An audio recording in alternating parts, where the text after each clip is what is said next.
Chapter 13. Raven Conspiracy. The weeping child could not be heard. The weeping parents wept in vain.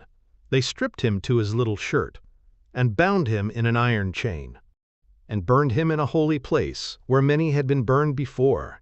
The weeping parents wept in vain. Are such things done on Albion's shore? William Blake, A Little Boy Lost from Songs of Experience.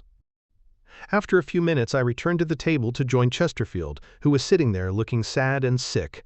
"So what have you figured out so far about it?" I asked. "Well, several things," he answered. He appeared to perk up at the thought of doing something practical to solve the problem. He took a fancy red ceramic pen and a small notepad with a black leather cover out of his jacket pocket. Then he opened the notebook and used the pen to enumerate items on a list he had made. "First, we think it was shot in 1950s. That's what we presume from the teddy boy style of dress worn by the kids in the opening scene. The Playboy magazine is from March 1956. That's also the last year that Easter fell on April 1st, which will happen again this year in 3 days.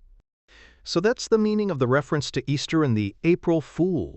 "Yes," he said, "unless you can add some occult wisdom about the significance too." I thought about it. The only thing I can think of to add right now is that the New Year used to be celebrated on March 25th in medieval Europe, around the spring equinox. Ah yes, the Feast of the Annunciation, when Mary was impregnated by God. Or Lady Day, as we call it in the Church of England, said Chesterfield. I continued. Yes, and it was part of a week-long festival that would end on April 1st. So when the New Year began to be celebrated on the 1st of January, those who still clung to the old dates for the holiday were called April Fools. So April Fool's Day is part of a festival connected to the old New Year's Day, which just so happens to come one day after that Day of Blood for the goddess Cybele that you told me about, where they would castrate the priests. Yes, I said, in imitation of what Cybele did to her own son Attis.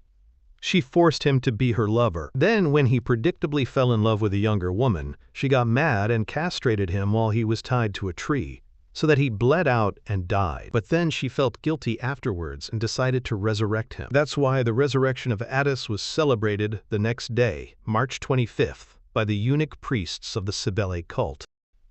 "On Lady Day?" he asked, incredulous. "Indeed," I replied. "And this, of course, is all connected to the symbolism of Easter, obviously. Death and resurrection of the sun god. Attis often had a crown of sun rays, just like Christ has a sun halo."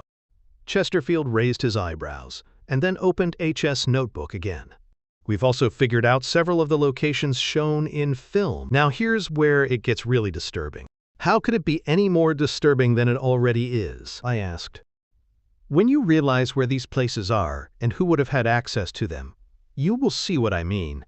First, there's that building they were walking around. That's St. Paul's Cathedral." "I thought as much," I said. "I saw the dome." "It's always been open to the public, yes," said Chesterfield. "But why did they feel so comfortable walking around dressed up in those bizarre costumes, with a box containing the severed genitals of a kidnapped boy? It seemed like they were out early in the morning." "Yeah, and the box they were carrying was the Mette coffer I was telling you about," I added. "The one that Leopold said had been stolen from the museum." At this, Chesterfield was very surprised. "So you mean they borrowed it back in 1956, then put it back, and someone stole it again this year, right before the next April Fool's Easter?" he suggested. "It appears that way," I said. "Also, I'm pretty sure the altar they used is a real ancient Roman Cybele altar. Someone wrote about it in this old antiquarian journal." I opened up the PDF that I had downloaded from JSTOR on my laptop and showed him that the altar had once been owned by a Mr. G.A. Warren of Streatham Hill, London, in 1892, though nobody was sure where it came from or where it went to after that. The pictures of the item matched up perfectly with what we had seen in the film. So we're dealing with a network of ancient artifact collectors, thieves, and borrowers that has been operating in London in continuity for at least 62 years, possibly much longer, he said. And they've been using these artifacts in rituals where children are raped, tortured, and mutilated. Good God. He shook his head. Then he continued. The archway that the car is seen driving through, that's Temple Bar itself. I gasped. The former entryway to the old city of London, right here in the Temple District.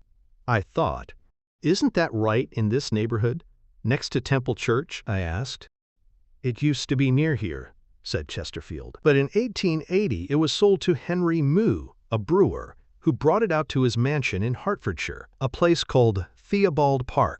He showed me a website with recent pictures of the interior of the building. That's where they raped the girl, I exclaimed, shocked. It was clearly the same place, with the same little round window and peeling stone walls. Right, said Chesterfield. He bought it on the advice of his wife, Valerie Moo, who was a famous socialite and antiquities collector. There's actually a little chamber within the upper part of the archway, and they say Lady Moo used to have dinner parties there with King Edward VII and Winston Churchill. He showed me the Wikipedia page, which confirmed these statements. Wow, I said. She must have been really important. Strangely, yes, he answered. When she died, widowed and childless, she left Theobald Park, and indeed her entire estate, to a young man in the Royal Navy whom she just met, named Hedworth Lambden. He had to change his last name to Moo to satisfy the terms of the will. Later, the property became a secondary school, which it would have still been at the time this film was shot. Now it's a De Vere hotel. So someone who worked at the school must have been involved, I said. It seems that way, he agreed. What about the ruins where the boy was castrated? I asked. Don't know, he said. We're still working on that. Then what about facial recognition of the kids in the film? I said. He shook his head. They don't match up with any face of any child reported missing from that time period, he replied. Nor do they match with any face of any child that has yet been uploaded to the internet anywhere in the world. So we have a team of people scanning the yearbooks from all the surrounding schools for the era in question, hoping to find a match. And if we had photos of adults to compare them to, our computers could tell us whether or not they are the same people, within an infinitesimally small margin of error. But we would need at least a clue as to where to look. So you think the kids might have survived after this? I asked. I don't know, I hope, he replied. But from what you told me, it sounds like at least the castration victim may be dead. Bled out like Addis, as you say. Plus, that's how these kids' sex crimes usually end. Yeah, but in her cult, they survived to become her priests, and it was voluntary.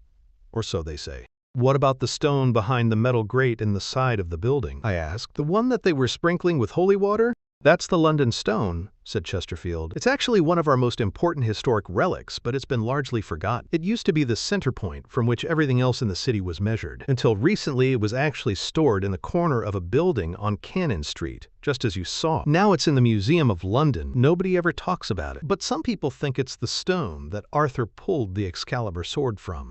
Oh yes, I've heard of this, I said. It is amazing how little it's talked about. But John Dee, the court astrologer for Queen Elizabeth I, believed that it had magical powers. He even moved to Cannon Street to be near it. Chesterfield laughed. I didn't know that, but I did know about Dee. He was much more than a court astrologer. He was the first 007. He did all sorts of shady special ops on Her Majesty's Secret Service. The folks at SIS consider him a godfather of sorts. This was amazing to hear from a person in Chesterfield's position. I've heard that before, I said, but I wasn't sure if I should take the claim seriously. Now I have to believe it. I looked up the London Stone on Wikipedia to refresh my memory. I found a picture of it sitting behind the grating in the recess that used to house it. Then I did a Google search and landed on a poem in Middle English from 1521 called The Marriage of London Stone and the Boss of Billingsgate. This was the same phrase used on one of the title pages in the horrible film. Chesterfield, look at this, I said. I know, he replied.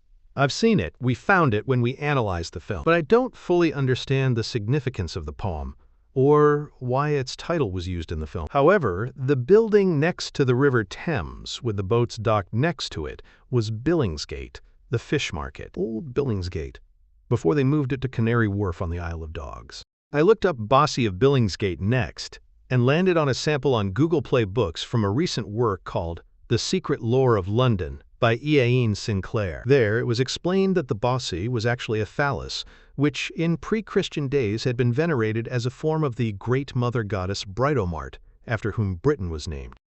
Another great mother, just like Cybele, I thought to myself. and only a hermaphrodite goddess like Cybele could be represented with a phallus. I read on. I learned that until the 17th century the Bossy had stood there at the gate of Berlin, now Billingsgate, believed to provide protection. It was named after Belinus, who, as I recalled, was an ancient king of the Britons, as well as a Celtic sun god, thought by many to equate with the Babylonian Baal. Orientalist L.A. Waddell had argued in his book The British Edda from 1930 that there was a single person behind the myths of all three figures. Baal, in turn, was analogous to Attis. Like Attis, Baal was a victim who played essentially the same role with the goddess Inanna, aka Ishtar, that Attis did in the Cybele cult. The anniversary of her murder of her own son/husband, for the exact same reason that Cybele killed Attis, erotic jealousy, was observed as a holiday of mourning by her worshippers, as it was with Cybele's. Likewise, Baal's resurrection was celebrated joyously a few days afterwards. This took place during the spring equinox, which was also their New Year's Day, morphing eventually into the European holiday of Easter, which was named after Ishtar/Inanna. There in Mesopotamia, her priests were called the Galu, almost the exact same word as the title of Cybele's priests, the Gali. It's derived from the Sumerian word gal, meaning cup or vagina. The Galu, just like the Gali, were also castrated and dressed as women. In both cults, the priests were actually considered women from this point on, and addressed as such.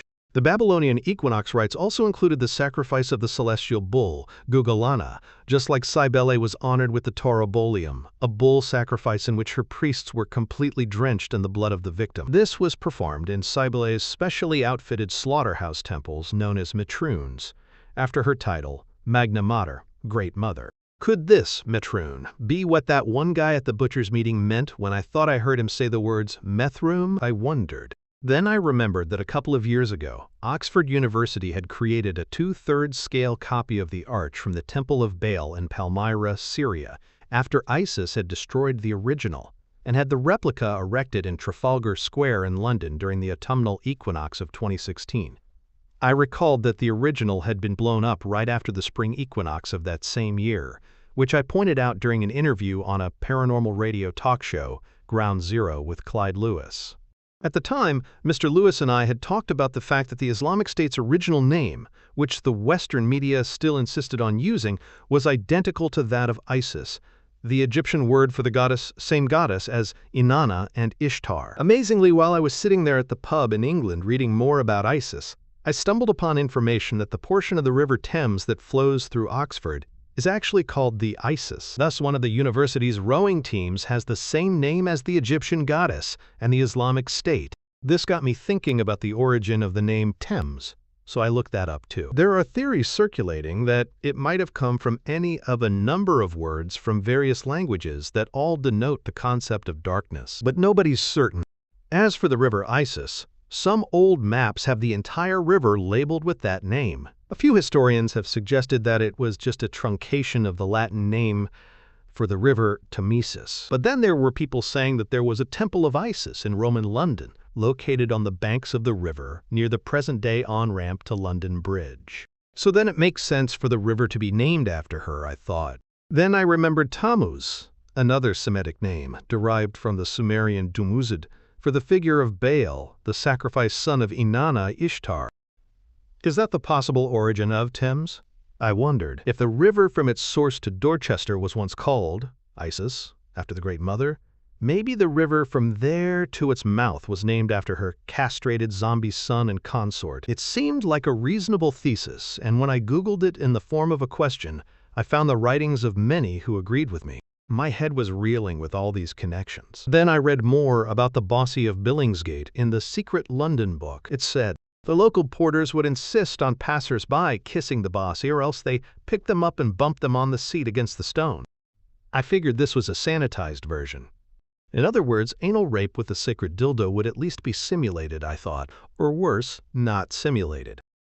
I showed my findings to Chesterfield. Now we understood, at least in part, the symbolism of the anal rape marriage ceremony we had witnessed.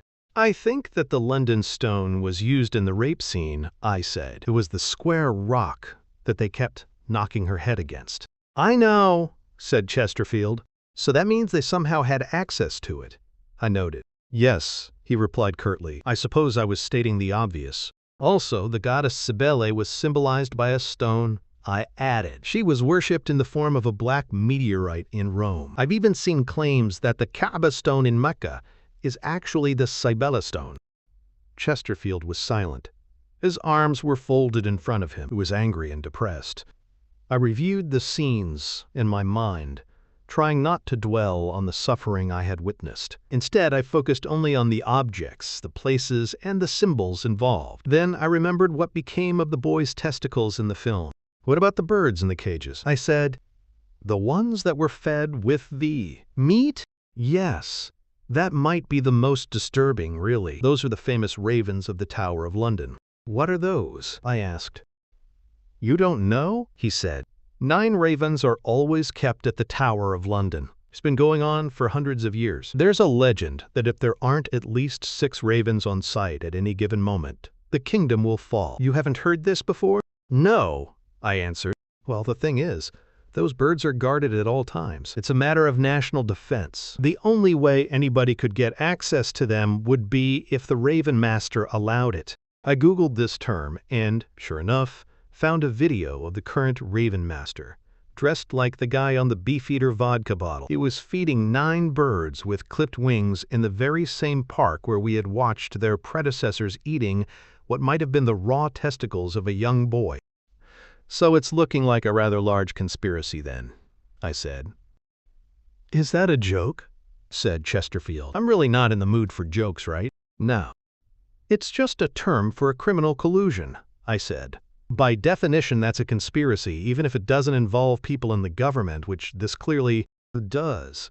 I was so sick of the way in which intelligence agencies use the term conspiracy theory, a phrase actually invented by the CIA for this very purpose. They made it a term of derision that could be used to belittle anyone who tries to figure out what they and their deep state accomplices are up to. Oh, said Chesterfield, still looking dour. I thought you were referring to the fact that a group of ravens is called a conspiracy, like a murder of crows. They are? I thought that was hilarious, yet I dared not laugh. But aren't ravens the same as crows? They're in the same family, he replied gloomily. So where's the estate where the Temple Bar was moved to? I asked. It's a bit far out, he answered. But anyway, it's not there anymore. It was moved back to the City of London a few years ago. Really? I said. Where is it now? Oh, it's over in Paternoster Square now, in front of St. Paul's, said an older brunette woman standing in front of our table. She was wearing a white apron over a pink dress with a name tag that said Mary. She worked for the pub. Chesterfield and I both jumped in our seats. We hadn't realized that anyone was standing there. Sorry to startle you, she said. I just wanted to let you know that we're closing the kitchen for the night. But we still have 2 hours, till last call. That's all right, said Chesterfield. I think we're done drinking here anyway, and I'm certain we won't be hungry for a while. He started shutting down my computer. They just moved the Temple of Mithras too, Mary said. It's going to be right down the street from St. Paul's. It's opening tomorrow. Excuse me, did you just say the Temple of Mithras? I asked. Yep, she said. It used to be out there at Temple Court, on Queen Victoria Street. But then someone bought it, dug it up, and moved it to the new plaza they're building on Walbrook, next to the Mansion House. You mean the Mansion House where the Lord Mayor lives? Asked Chesterfield. The very same, said the waitress. Mary left and we began to pack up our things. I reminded Chesterfield that the word meth room had been used in the divination meeting at Oriental Club. Maybe he was saying Mithraeum, I suggested. That's the Latin word for a temple of Mithras. I didn't even know London had a Mithras temple, or else I might have thought about that. But it's also strange that Mithraeum is so similar to Metroon, the name for a Cybele temple. I wonder if there's a connection. Then, as I turned around to pick up my coat, I noticed a person watching me in the window of the building directly across the street. Not the former Bank of England building, but another one to the east of it, on the opposite side of the corner of Chancery Lane and Fleet. As soon as I caught sight of the figure, it disappeared. The room across the street was too dark for me to see any details. I wondered how long he or she had been watching us, as well as how clearly the details of my computer screen might have been from that view, since our table was well lit. This remained on my mind as we exited the tavern and walked out into the brisk night air. Chapter 14. Rerouting. Many roads thou hast fashioned, all of them lead to the light. Rudyard Kipling, The Song of Mithras, from Puck of Pook's Hill.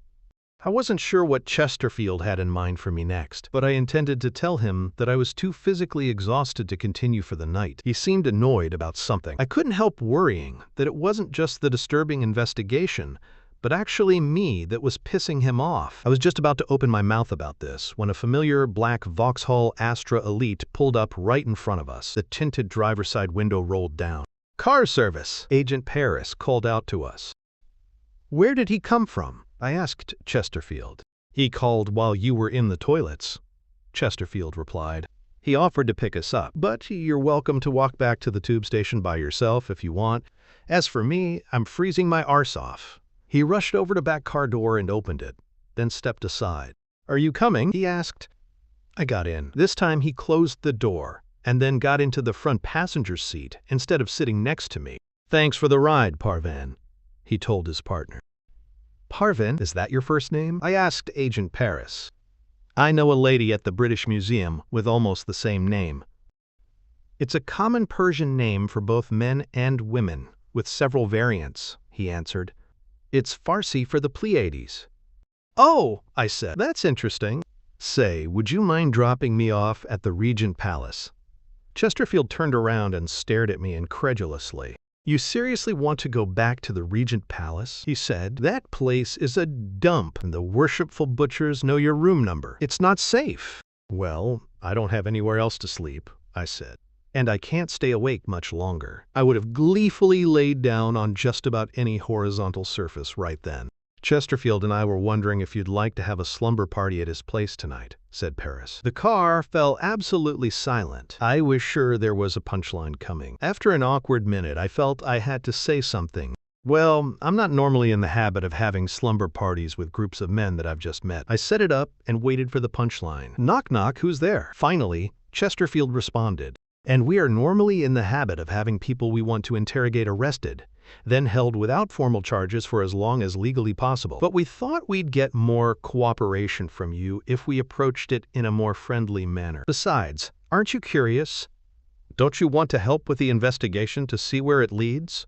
It's directly related to your Templar research, isn't it? And haven't we already figured out so many amazing things together?" He turned around to face the front, but Paris continued with the argument. "We need your help solving this case, Pamela. There are sensitive details that we can't make public which are so bizarre and arcane that only an expert like you could help analyze them. And really, there aren't any other experts like you, not in your particular subjects. Look, honestly, if you want my help, let me return home tomorrow and we can correspond through email," I said. "I'm not doing this off the books anymore, and I'm certainly not going with you guys to Chesterfield's apartment." "You're in this whether you like it or not," Chesterfield rebutted. "You are connected to the fake Baron of Alphamstone, to whose apartments in Chancery Lane we traced the transmission of the child porn and torture video you and I just watched at the Old Cock Tavern. And that video showed children being raped and mutilated. So now we think this might have been done by the same people who you say kidnapped you and forced you to watch the killing of an animal. Therefore, if you don't want to help us find the people that did these things and bring them to justice to stop them from hurting anyone else, I've got to assume it's because you haven't told me the truth, in which case you're not a victim, you're an accomplice." "Wait a minute," I said. "You traced the origin of the video, so the anonymous tip page wasn't really anonymous?" "Of course not, don't be stupid," said Chesterfield. Paris studied my reaction in the rearview mirror as he turned through a roundabout. "And you traced it to Chancery Lane, that same street that we walked down to get to the pub at Temple?" "Yes, and of course you know who lives there." "I don't know anything about it," I answered. "You said Aleister Crowley used to live there. That's all I know." "Oh, so Leopold Black never gave you the address to his apartment next to the Silver Vaults?" Chesterfield asked, not believing me. As he spoke, I noted that we were coincidentally going right by the Silver Vaults on Chancery Lane once again before turning west on High Holborn. "I assumed that he lived in Alphamstone in some grand estate," I said.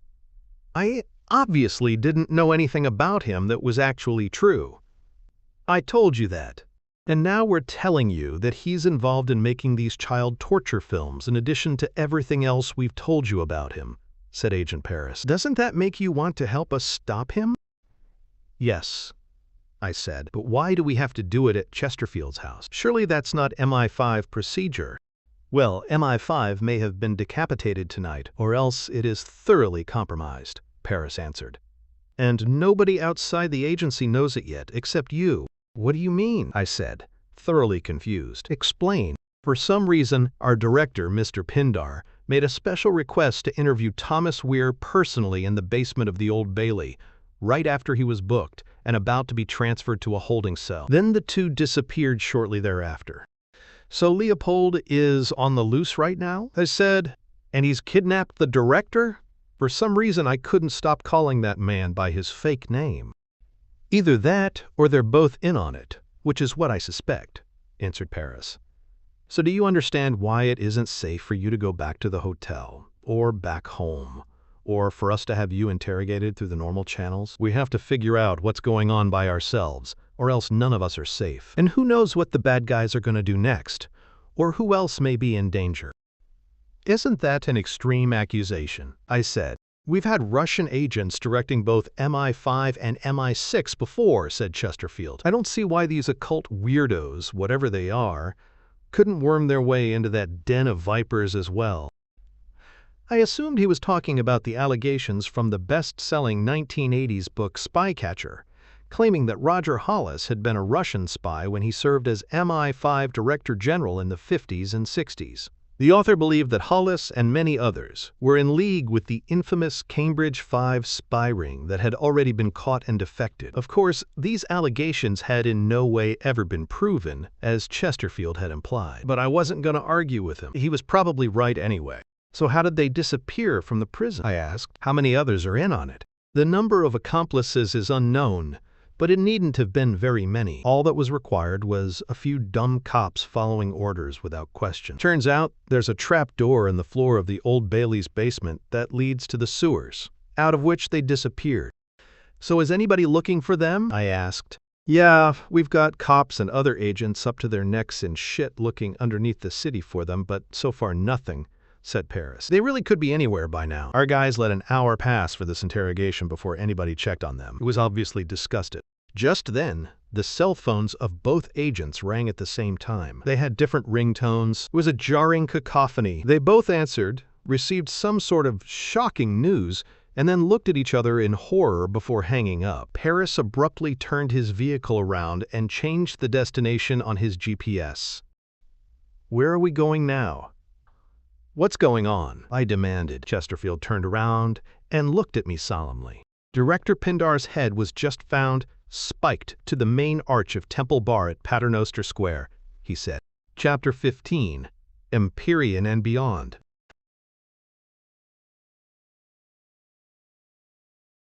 O Satan, my youngest born, art thou not prince of the starry hosts, lo, and of the wheels of heaven, to turn the mills day and night? William Blake Milton. Before I had time to absorb the news, we were already there, pulling up on Warwick Lane, right next to the monument. The area was already cordoned off with a flurry of police presence. We all got out of the car simultaneously and began to walk briskly towards the action. A woman in a mustard-colored trench coat, who seemed to know both agents, hurried towards us. She briefed them on what she knew while I stood aside. Then Paris continued to talk to her about details, while Chesterfield relayed the highlights to me. The head was tacked to the front, he said, and the body was stuffed inside the upper chamber. The same location as the rape scene in the video, I noted. Chesterfield nodded. They used to hang the heads of traitors on Temple Bar, he remarked. So Leopold considers the director of MI5 a traitor? I said, thinking aloud, and he was able to kidnap and kill him after the man requested a private meeting with him? I thought you said he was a fake nobleman running a scam for money. How does he have the power to do this? That's what I'm trying to figure out, he said. In the meantime, Miss Beverly Equitone is the acting head of MI5 until a replacement is made. Now I have no idea what side she's on, or what the sides in this matter even are. But there's something else I want you to see. He grabbed my hand and walked me over to the monument, then lifted the cordon to let me underneath. We walked to the little door in the back, sitting open and guarded by 2 Metropolitan Police officers with bright reflective yellow jackets. Chesterfield flashed his badge and asked the cops to let us examine the crime scene, to which they both nodded in affirmation. Then walked up the tiny stairway into the upper chamber which, Chesterfield informed me, had at one time served as a small prison. There were 3 police officers in the room, a white man taking pictures, a white man dusting for fingerprints, and 1 white woman with green hair, the faded remnants of a punk-looking dye job, who appeared to be supervising them. There was blood splattered on the floor. Chesterfield asked them if the body had already been removed. "No, just the head," said the lady cop. "The body's up there." She pointed up to the ceiling in the middle of the room. The body hung naked from the rafters, tied with black wire by the hands and feet, so that it was curled into a circle with the stomach pointing down. In addition to the removal of the head, there was a puncture wound near the navel. "So that's how the blood got splattered like that," said Chesterfield, apparently to himself. "Yeah, all over the black magic symbols on the ground," said the photographer. "What do you mean?" I asked. "I didn't see any black magic symbols." "You have to use blue light to see them," he said. 450 nanometers, and I had to use a special camera to photograph it. He flicked off the one light in the room at the switch. He handed me and Chesterfield each a pair of amber-colored goggles. Then he pointed his blue flashlight where the blood drops were. To my surprise, I did see symbols standing out, looking white in the light, written underneath the spatter.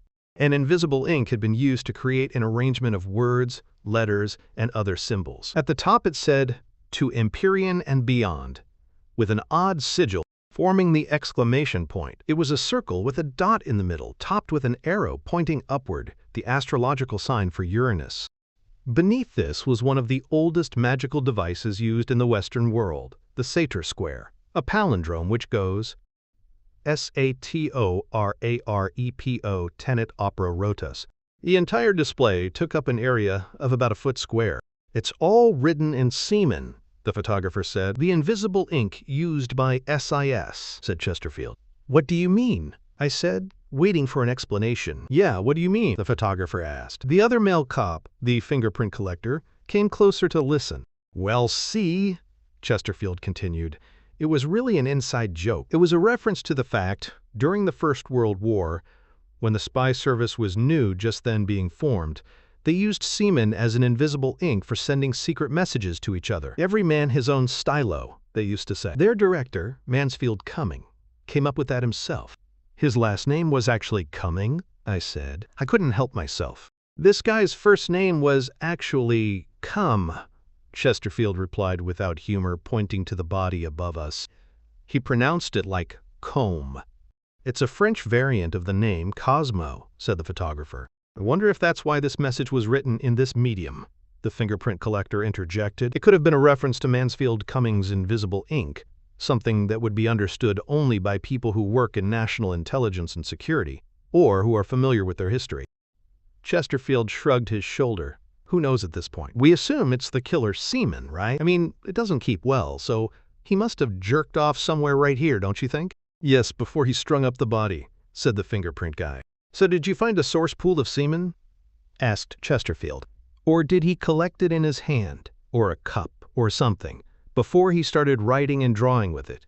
"He collected it in the victim's eye socket," said the green-haired lady, who walked towards us now looking deadpan. "The director was subjected to ocular penetration. We found spermatic fluid around and within the left eye socket, but we haven't yet determined if the victim was still alive when it was deposited. And the eye is missing." Chesterfield's eyes widened in horror. Skull-fucked, I thought. I guess it really does happen. How awful. "Oh, I think he must have had a larger supply than just that one inkwell," said the fingerprint collector.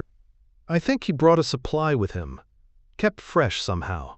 He would have needed more to do all this writing." While the 3 cops discussed this, Chesterfield pulled me back a few steps, closer to the stairwell, so that we could speak to each other directly. He lowered his voice, not to a whisper, but just enough so that we wouldn't interrupt the others. "What's this about?" Chesterfield asked me, pointing to the symbols. "It's an ancient magic spell. The oldest one they ever found was in the ruins of Herculaneum near Vesuvius. It means, the plowman Arepo works the wheels, but nobody knows who Arepo is, or what the whole thing means at all." "What's it supposed to do?" he asked.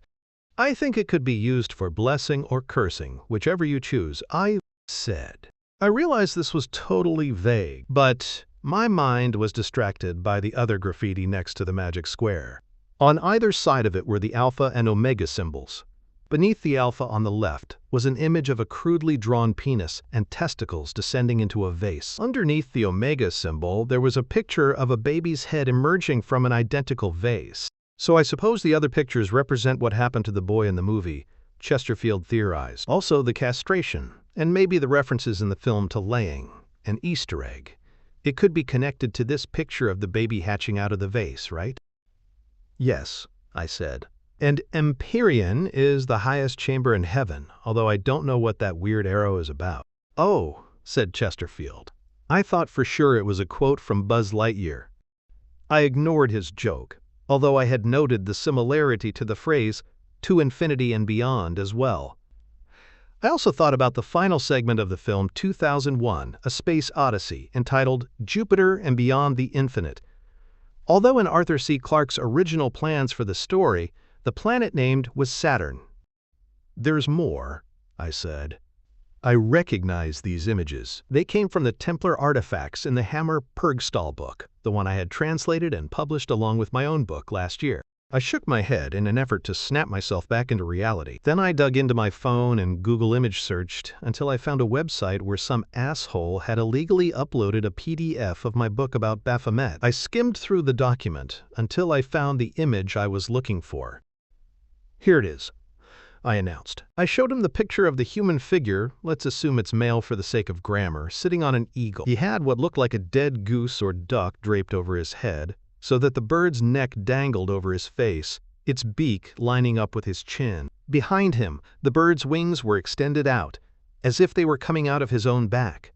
Two identical stomach-shaped vases were depicted sitting next to the figure, one on either side. The one on the right had a baby emerging from its top, beneath an angry sun face, exactly where the Omega symbol had been substituted in the version in front of us. The vase on the left side had a crudely drawn penis and balls descending into it beneath a crescent moon with a sad face, in the same spot where the killer had placed the Greek Alpha in his disgusting homage. In the original line drawing in Hammer Purgstall's book, the genitals had been omitted. They were only restored when the picture was reprinted a few decades later in Thomas Wright's scandalous book, Worship of the Generative Powers, about the allegedly widespread penis-worshipping cult of Priapus in early Christian Europe. Wright had believed that all of the disembodied penis votives discovered throughout the continent and British Isles were part of a secret movement to worship a virile satyr with a giant schlong by venerating idols of the schlong itself. This supposed underground religion reportedly engaged in wild orgies, bacchanalias, and witch sabbats, where the goat god of lust was honored as the devil. All this purported veneration of male sexuality seemed to me so incongruent with the present use of this symbol by a cult that practiced emasculation, as seen on the film Easter Sunday, April Fool. I was assuming, of course, that there was some connection between whoever produced that film and whoever murdered Pindar. But, as I noted to Chesterfield, if someone believes that there's magic in men's genitals, then it isn't far-fetched to imagine them removing someone else's genitals in a ritual to be used for magical purposes. So far, we've got a secret society that does rites involving the symbols of the Templars, Cybele, Priapus. What else? It seems like a hodgepodge of nonsense, said Chesterfield. The photographer flicked the light back on as he exited down the stairs behind us. Well, Eliphas Levi wrote that the aim of the Templars had been to create the synthesis of all persecuted beliefs, meaning a combination of all heresies and pre-Christian religions. I said, Pope Pius IX accused them of trying to start a new religion, inspired by Kabbalism, Gnosticism, and heretical beliefs about John the Baptist. Hammer Purgstall believed that the Templars were Ophite Gnostics or Gnocines, and Hippolytus described the Gnodocines as a cult of synthesis derived from the mystery religions of Rome, but mixed with Christian heresy, including blasphemous inversions of Christian symbols and myths. He said they practiced horrible sex rites. Let me find the quote. I Googled on my phone until I found what I needed. But it said more than I had remembered. I read it out loud. On account of these and such like reasons, these constantly attend the mysteries called those of the Great Mother, supposing especially that they behold by means of the ceremonies performed there the entire mystery The succinctness of his claim stunned me. I actually took a step back, in awe. "Oh my God," I said, "the Great Mother. That's a Cybele." He said that the Nassans secretly worshipped Cybele. That means Hammer Purgstall believed that the Templars did as well, which would explain why they might have depicted Mété or Baphomet on the coffer, looking much like Cybele. It would also explain this picture of severed genitals going into a vase, and why the Templars were buried with their legs crossed, and why Eliphas Levi's Baphomet is missing his penis. Suddenly, Chesterfield piped up with an amazing contribution that I didn't expect. You know what else Hippolytus said? He said that St. Paul was a eunuch because he thought that Jesus was too. That's what he said. Paul thought the term eunuchs of heaven meant, just like the guy in the Heaven's Gate cult you told me about. And here we are now, right next to St. Paul's Cathedral, standing underneath the dead body of a man quite possibly murdered by a castration cult. I was impressed with his commentary. I did not think that Chesterfield would know anything about Hippolytus. "I studied for the seminary before I became a spook," he said, responding to my obvious bewilderment. "And by the way, that set of beads we saw at the end of the movie?" "Yeah?" I said, encouraging him to go on. "They're actually called paternosters. It's a monk's rosary for reciting the paternoster 150 times, the same as the number of chapters in the book of Psalms. That's why there were 50 beads. You're supposed to go through the set 3 times a day. And don't forget the Mithras connection, too," said a voice coming from the staircase below. Agent Paris was walking up to join us. "How did you know about the Mithras connection?" I asked. "We just found out about it right before we left the tavern. Surely Chesterfield hasn't had a chance to tell you." "Well, I was just thinking about the magic square on the floor," he answered. "The photographer came out and showed me a photo he took with a UV-sensitive camera. The Sator square is associated with Mithras, right?" "It is?" I said. I hadn't thought so.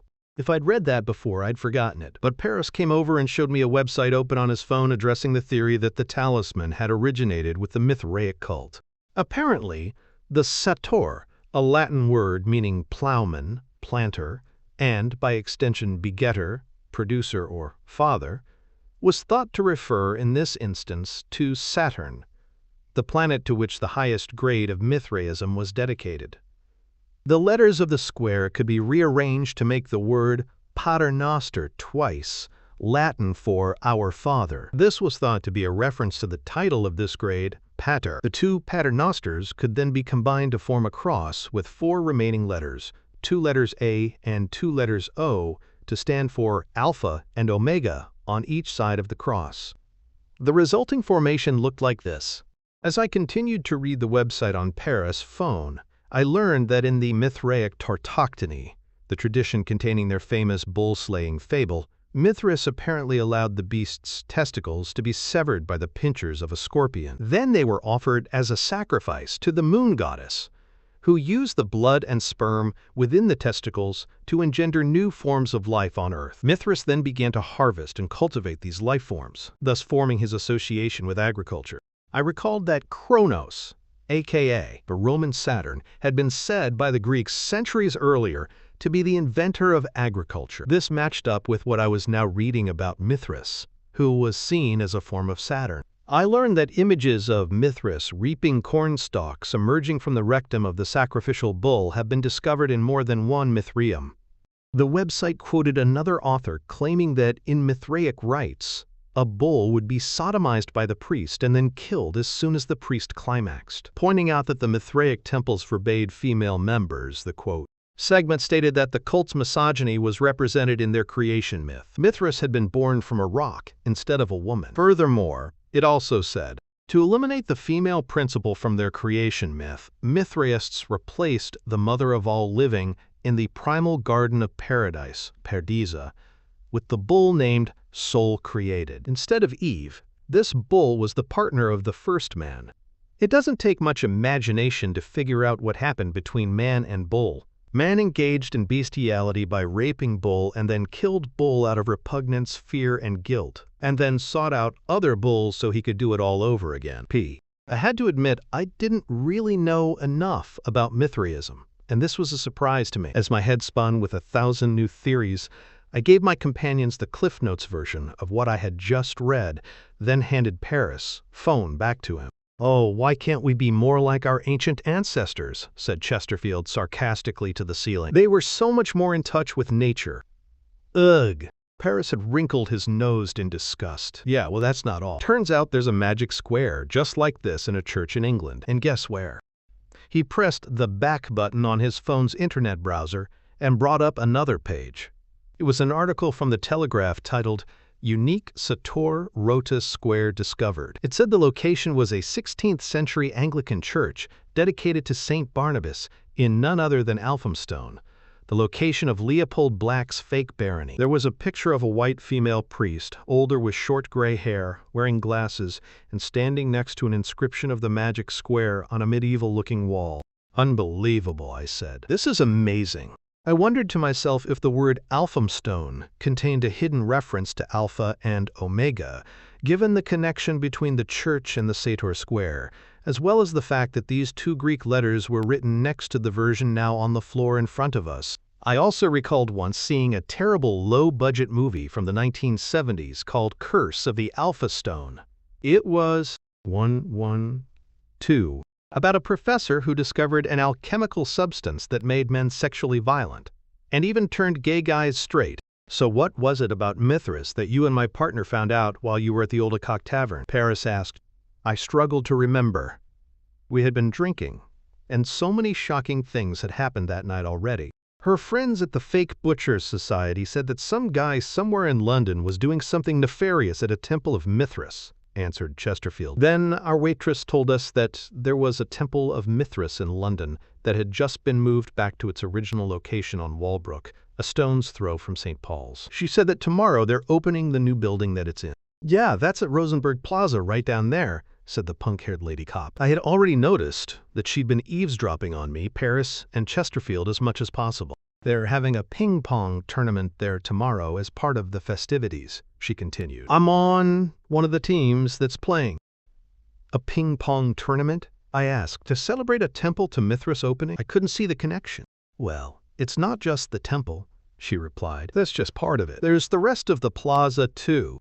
It's huge. 2 buildings, one of them the most massive, in London really. Not the tallest, but the biggest in bulk. And there are going to be several restaurants in the lobby, including a pizza parlor with ping-pong tables, where I'll be playing on the same team as my son Dennis." I looked at her with my mouth slightly ajar. I must have looked stupid. Both MI5 agents eyed me curiously. I pulled them both close to me and whispered, very faintly this time, since I knew the lady cop was trying to catch every word. "Do you remember a scandal called Pizzagate from right before the U.S. presidential election 2 years ago?" No, that's an English football scandal," said Chesterfield. He was referring to something else that went by the same name. "Yes, I remember, but I thought it was bullshit," whispered Paris. "Fake news? Russian propaganda? Kids supposedly getting raped and dismembered by cultists," I said through barely parted lips, "just like you saw in the Easter film, right?" Chesterfield stroked his chin and thought. Agent Paris' phone rang again, and he went off to the corner to answer it. I asked the lady cop what time the opening ceremonies were at the Mithraeum. "I believe they begin at noon tomorrow," she said. "That's when they cut the ribbon with giant scissors. The rest happens shortly after that." "Well, that sounds like something too good to be missed," said Paris, who had ended his call, quickly returned already. "Now I think we should leave this dreary scene in the capable hands of the Met. As for us, we've got to be going. Come along, friends." He nodded at me and Chesterfield while beckoning towards the stairway with his right hand. We took the hint and followed him immediately, telling the lady cop, who introduced herself as Drexella, that it had been pleasant meeting her. I told her my name was Amanda Stiles. I made it up on the spot. "The only Drexella I've ever known is the wife of an American TV preacher," I said to the other two as we descended the stairs. "Quiet," whispered Paris. We remained mute until we got out of the temple bar and a few feet away from the police cordon. Paris walked us over to the pylon, with the golden flame on top in the middle of the square. Then Chesterfield and I huddled next to him to hear what he couldn't say in front of the cops. "So Miss Equitone's secretary just called. She wants me to meet with her and some people from Scotland Yard tomorrow. I tried to get her to push it till noon, saying it's been a long night, but the latest she would accept was 10 a.m. so we'd better get someplace where we can safely sleep and do our research as much as possible before then." "What about me?" said Chesterfield. "Shouldn't she want to talk to me as well? I handled the Weir case with you." "Yes, I thought that sounded odd too, perhaps ominous of an internal investigation of you, so we'd better get our shit together tonight and tomorrow morning. Who knows what's about to get dropped on us." "Sure," said Chesterfield. "So do you know where this Temple of Mithras is going to open tomorrow?" Drexella said it was close. "Just over there," Paris said, pointing west, "where Cannon Street and Queen Victoria meet." "Isn't that about where the London stone used to be displayed at the Cannon Taps?" Chesterfield said to his partner. "Remember reading that last night?" "Ah, yes," Paris answered. "Well, isn't that interesting?" As he spoke, I walked around the column looking for symbolism.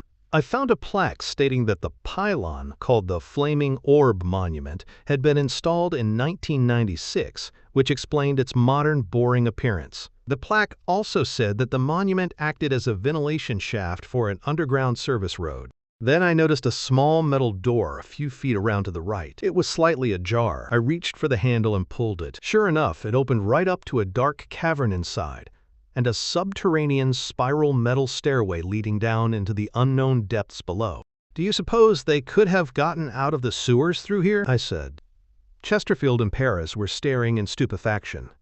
"Well, we'll find out," said Paris, grabbing my hand and removing it from the door handle. "I'm sure the CCTV footage is back by now. Let's go tell the cops what we found. Then let's get out of here." We all walked briskly back to the police cordon area around Temple Bar and stopped at the edge of the tape line. Paris stepped over the tape and talked to an older white man in a black trench coat with salt and pepper hair. He must have told him about the stairway beneath the pylon, as they both pointed and looked at it. Then the man told Paris something that made him shout out, "Christ on a crutch! What the bloody hell?" He was enraged. The man shrugged and shook his head sideways. Paris spat on the ground and then marched back over to us. "Well, guess what? The power on the whole block was blacked out for about 10 minutes. Inexplicably, none of the cameras recorded the action. Imagine that. This gave Chesterfield great fear. Clearly a deep-level plot was afoot. "We need to go right now," he said, "before somebody kills us." Chapter 16. Tower House. Participants are free to use the information received, but neither the identity nor the affiliation of the speakers, nor that of any other participant, may be revealed. Chatham House Rule, Royal Institute of International Affairs. We drove in somber silence to Chesterfield's cozy little one-bedroom flat in Tower House. This was a gigantic, 120-year-old former Roten house, a type of workers' hostel in Whitechapel. The first thing I noticed was a white marble bust of Pallas Athena, yet another wisdom goddess, placed above the inside of his front door. "You must be a huge fan of Edgar Allan Poe," I said. "Nevermore," said Chesterfield jokingly. "I was mostly into him in college, when I installed that thing, and I've actually lived in the same flat since then. Just a lonely bachelor, but I keep it there to remind me of my mother, whose name was Lenore, and that's also the name of my cat." He picked up the fat gray kitty, who had come to rub on his leg. "Oh, has your mother passed?" I said. "I'm sorry." I sat in one of the 2 brown leather armchairs set in front of the fireplace and facing the large flat-screen television mounted on the wall. Paris took the other. The fireplace was gas-powered with ceramic logs. Chesterfield turned it on straight away. Up against another wall, perpendicular to the armchairs and television, was a blue and red plaid-patterned, tweed-covered sofa, where he began piling our coats and bags on the right side. "She and Dad both," he said, "long ago." He pointed to a lovely old, framed black-and-white photograph of a young white couple standing with a baby before an Anglican priest. "Here they are, having me christened at St. Martin's, right next to St. Paul's. They're both Christopher Wren-designed churches. My parents named me Martin after the church. Care for a Lafroig?" He stepped into the adjoining kitchen and began pouring 3 scotches on ice without waiting for a reply. Then he carried them over to us without spilling a drop, just like a pro. After sitting down on the couch next to Agent Paris with his cat and a drink of his own, Chesterfield flipped on the telly. It was already tuned to the Sky News channel, which was playing a commercial for Barclays Bank. Then it cut to a report about the murder of the MI5 director at Paternoster Square. "It looked like the news has just hit." Chesterfield turned up the sound. The news report was slightly truthful and slightly misleading, as I suspected it would be. They said that the director had been interviewing a suspect in an espionage case at the Central Criminal Court when both men had disappeared. A short while later, police issued a report to the media that Director Pindar's body had been found at Temple Bar in Paternoster Square.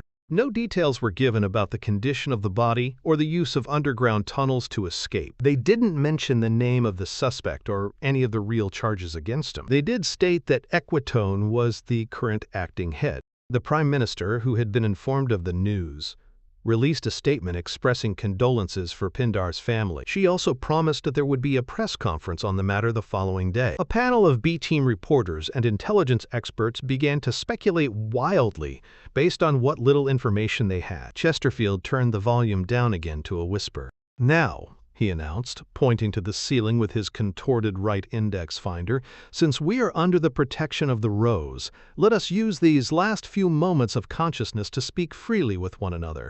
I looked up to where he was pointing. There was indeed a red and white Tudor rose painted on the ceiling, with green leaves poking out between the 5 petals and a golden bud emerging in the center. I knew that sub rosa, or under the rose, was a code that meant under the protection of mutual vows of secrecy. The paint was cracked, just like it was on the rest of the ceiling and walls. It looked like it could have been there for centuries, and most likely had been. "Chatham House rules, right?" said Paris, winking at him. "Everybody says what they think and what they know. Afterwards, we all forget who said what." "Exactly," Chesterfield replied to his partner, smiling and nodding. "I said nothing and promised nothing, which is why I feel free to share this information with you now." "So is this an all-out coup now, or what?" Chesterfield asked Paris, getting things started. "Do you really think it's the Cybele-worshipping Templar Dick Cutters, or is it the Russians?" "The last part," he said with an air of humor, which Paris picked up on. "No, it's the Illuminati," said Paris, only half joking. "Pindar's a Frenchie by birth. Never trust those frogs. Never forget how they chopped off all those Christian heads during the Revolution, or how they helped the American colonies with their treason." "Your name is Paris, for God's sake," Chesterfield shouted, throwing a couch pillow at his partner playfully. "But he was a Trojan prince, Martin," said Paris, "just like Brutus, who founded London as New Troy." "I'm no frog lover, my friend. They've always conspired against the governments of Europe. Them and the Jews, just like my mum said." Paris drained his glass and then got up to refill it, taking Chesterfield's with him also. I was still nursing mine. In fact, I was starting to nod off. I caught myself leaning forward and straightened up. Chesterfield responded to Parvin's playful pretense at racist paranoia. "You Asians always think the Jews did everything. What about the Jesuits? They burned down London in 1666. And they've been diddling all the altar boys for at least as long. They hanged that guy at Blackfriars Bridge in the 1980s. This job tonight was a lot like that, you know?" I, too, had thought the same about Roberto Calvi's murder in 1982, allegedly done at the behest of a bizarre Masonic group called P2 Inches, or Propaganda Do. Despite the papal ban on Catholics joining Masonry, P2 had become a power within the Vatican itself, as well as in Italy and Latin America. Calvi, a member of P2, had worked for the Banco Ambrosiano, an Italian bank which had been doing business with the order, which included laundering illegal money for the Vatican.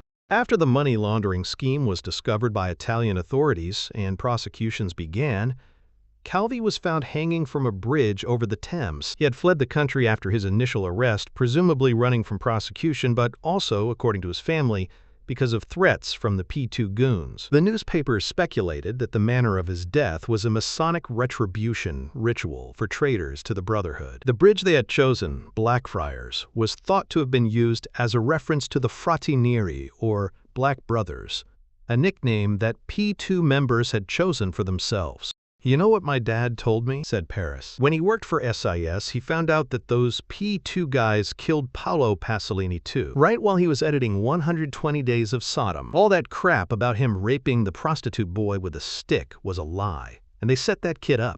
Chesterfield arched his eyebrows in surprise. I, too, was intrigued that the conversation had turned down this avenue. I would not have imagined that MI5 agents, and even agents of MI6, aka SIS, whom Paris' father had apparently worked for, would be investigating the murder of an underground filmmaker because of his adaptation of an obscure, unfinished porno horror novel from the 18th century. The possibility of a P2 connection to this was completely foreign to me. Paris leaned forward and continued in a lower voice. The truth is, the Jesuit Masons got him. There were several rolls of film that were supposed to be in the movie which got stolen. In those rolls, Pasolini had told the truth about what the Satanists in the Vatican are all up to. And it's just like that Pizzagate stuff you were talking about, Pamela. He pointed at me. I was struggling to stay awake, but I was very interested in what he was saying. I recalled as best I could the facts I knew about Pier Paolo Pasolini, the film director. He was murdered in 1975 by a male teenage prostitute who ran over him with his own car at a beach in Ostia, Italy. Supposedly, the director had hired the kid for sex, but then tried to sodomize him with a large stick against his will, leading to his own violent end. The only reason why I knew about it was because as a teenager I had been a fan of a band called Coil, who wrote a song about the murder. I had also seen Pasolini's last film, Salo, or The 120 Days of Sodom, which he had been editing when he died. It did indeed depict the brutal rape and murder of young teenagers, both male and female. In the story, they were kidnapped on the orders of a group of aristocrats and powerful clerics. The men in this group then imprisoned them in an isolated mansion where they all eventually died in the most awful ways. It was based on a Marquis de Sade novel, with the location changed from revolutionary France to fascist-era Italy. Well, now I've heard everything, I said, conscious that I might be slurring a bit. I'd heard that the Papists burned down London. I've heard Father Malachi Martin say that there were Satanists running the Vatican now, but I didn't know that P2 killed Pasolini. Yeah, well, they got Malachi Martin too, said Chesterfield. They cursed him with a demon that finally overcame him. Don't think that was an accident. The dead Irish cleric he spoke of had been an accomplished exorcist, and everyone knew he was the guy that the priest in the Exorcist movie was based on. Father Martin died of a cerebral hemorrhage after a fall in his Manhattan apartment, which he told friends had been caused by a demonic attack. Purportedly, he was also a close confidant of Jean Paul II, and was privy to many Vatican secrets, which he wrote about in several books. These included the fact that, he claimed, Satanists had infiltrated its highest ranks. He said that the widespread molestation of children in the church was being organized by the Satanists for ritual purposes. Father Martin also alleged that the Pope had told him the third secret of Fatima, given by the Virgin Mary to 3 children in Portugal in 1917, which the Church has never openly revealed. According to him, it was a prophecy that the final Pope would be, quote, under the control of Satan. So why are people in the spy business more paranoid than everyone else? I asked. Because we don't just think we know, said Chesterfield. He aimed the remote control at the TV and tuned it in to one of the other channels. It showed a lady dressed up kind of like Napoleon, waving a British flag from the point of a scabbard, while singing in a high-pitched operatic voice. Oh yes, said Chesterfield excitedly. This is from 2009. He cranked up the sound. Just then, the singer got to the chorus. The whole audience, and the 2 men in the room with me, joined in the singing. Then I realized that I vaguely recognized the song from hearing it before somewhere. Rule Britannia, Britannia, rule the waves. Britons never, never, never shall be slaves. They both resounded gleefully and drunkenly through the rest of the performance. It ended with a strange encore that came after the initial round of applause from the audience, and even after a summation from an off-screen presenter stating that it was recorded at Royal Albert Hall. When it was over, my friends informed me that this was a sample from the Last Night of the Proms, which was some kind of traditional annual patriotic opera show. I had finished my whiskey, so Chesterfield got up to get us both another. Paris declined a refill, and instead chose to stretch out on the couch when his partner stood up. As for me, this seems to be the last thing I remember from that night. Chapter 17. Saturn's Return. O Rose, thou art sick. The invisible worm that flies in the night in the howling storm has found out thy bed of crimson joy, and his dark secret love does thy life destroy. William Blake, The Sick Rose. When you wake up from a dream, Do you sometimes find that you can't remember what order things actually happened in? Do you ever wonder if your mind has really just organized things the way you remember in an effort to create the illusion of causality that one thing led to another? Is it possible that the order of events has been imposed ex post facto by your own conscious mind upon waking? Do you ever wonder if perhaps your mind has even inserted certain story elements after the fact to give form to an otherwise incoherent, chaotic cacophony of sounds and images from the abyss of the unconscious? Does this explain why humans allegedly see everything while dreaming in black and white, like colorblind dogs, but remember it otherwise? I am pretty sure the part that I remember being first in that night's dream was actually inserted at the end as I began to wake up. I walked into a room like a dark cave, with an orb of light shining from the top and reflecting on a mirror that covered the wall in front of me. There was a man in a dark suit standing there in front of me, looking at the mirror, but I could not see his face. I could not look at it for some reason. I tried to look at the mirror to see his reflection, but suddenly in front of his head, where I should have been able to see the left side of his face, a black and white photograph had been superimposed, showing a squinting, old, balding white man with a mustache, who I didn't recognize. The sight of him frightened me. Then he spoke. I found his voice harsh and menacing. "I want to scare you so that you'll remember when you wake up." At that moment, I recall being utterly terrified. I was dreaming. Not only that, but someone else in the dream knew that I was scared, and he had the power to cloak himself. That meant anything could happen. I thought in lucid dreams you were supposed to be able to realize your power in the situation and take control of the narrative. But here, this person seemed to be exercising control over my dream life. And of course, like the worst of my nightmares, I was frozen, unable to scream or move. I'll put the important part here at the end so that you won't forget it. He laughed. His voice was masculine, but he had the wicked laugh of a mean old lady.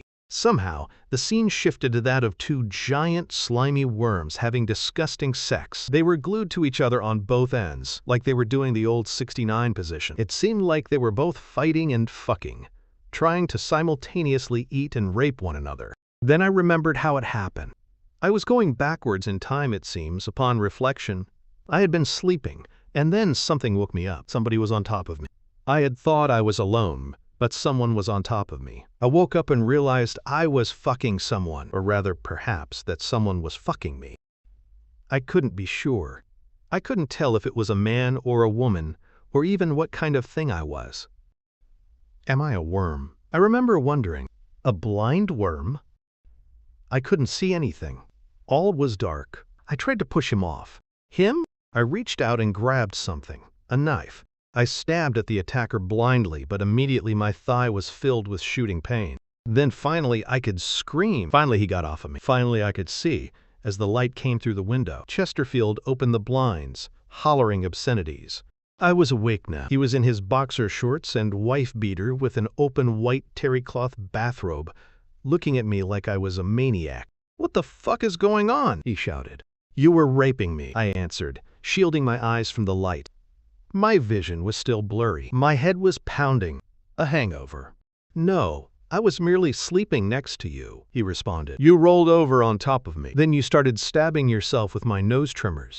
Ew. I recoiled. I found that I was on the floor between his bed and his radiator, kneeling down in front of him.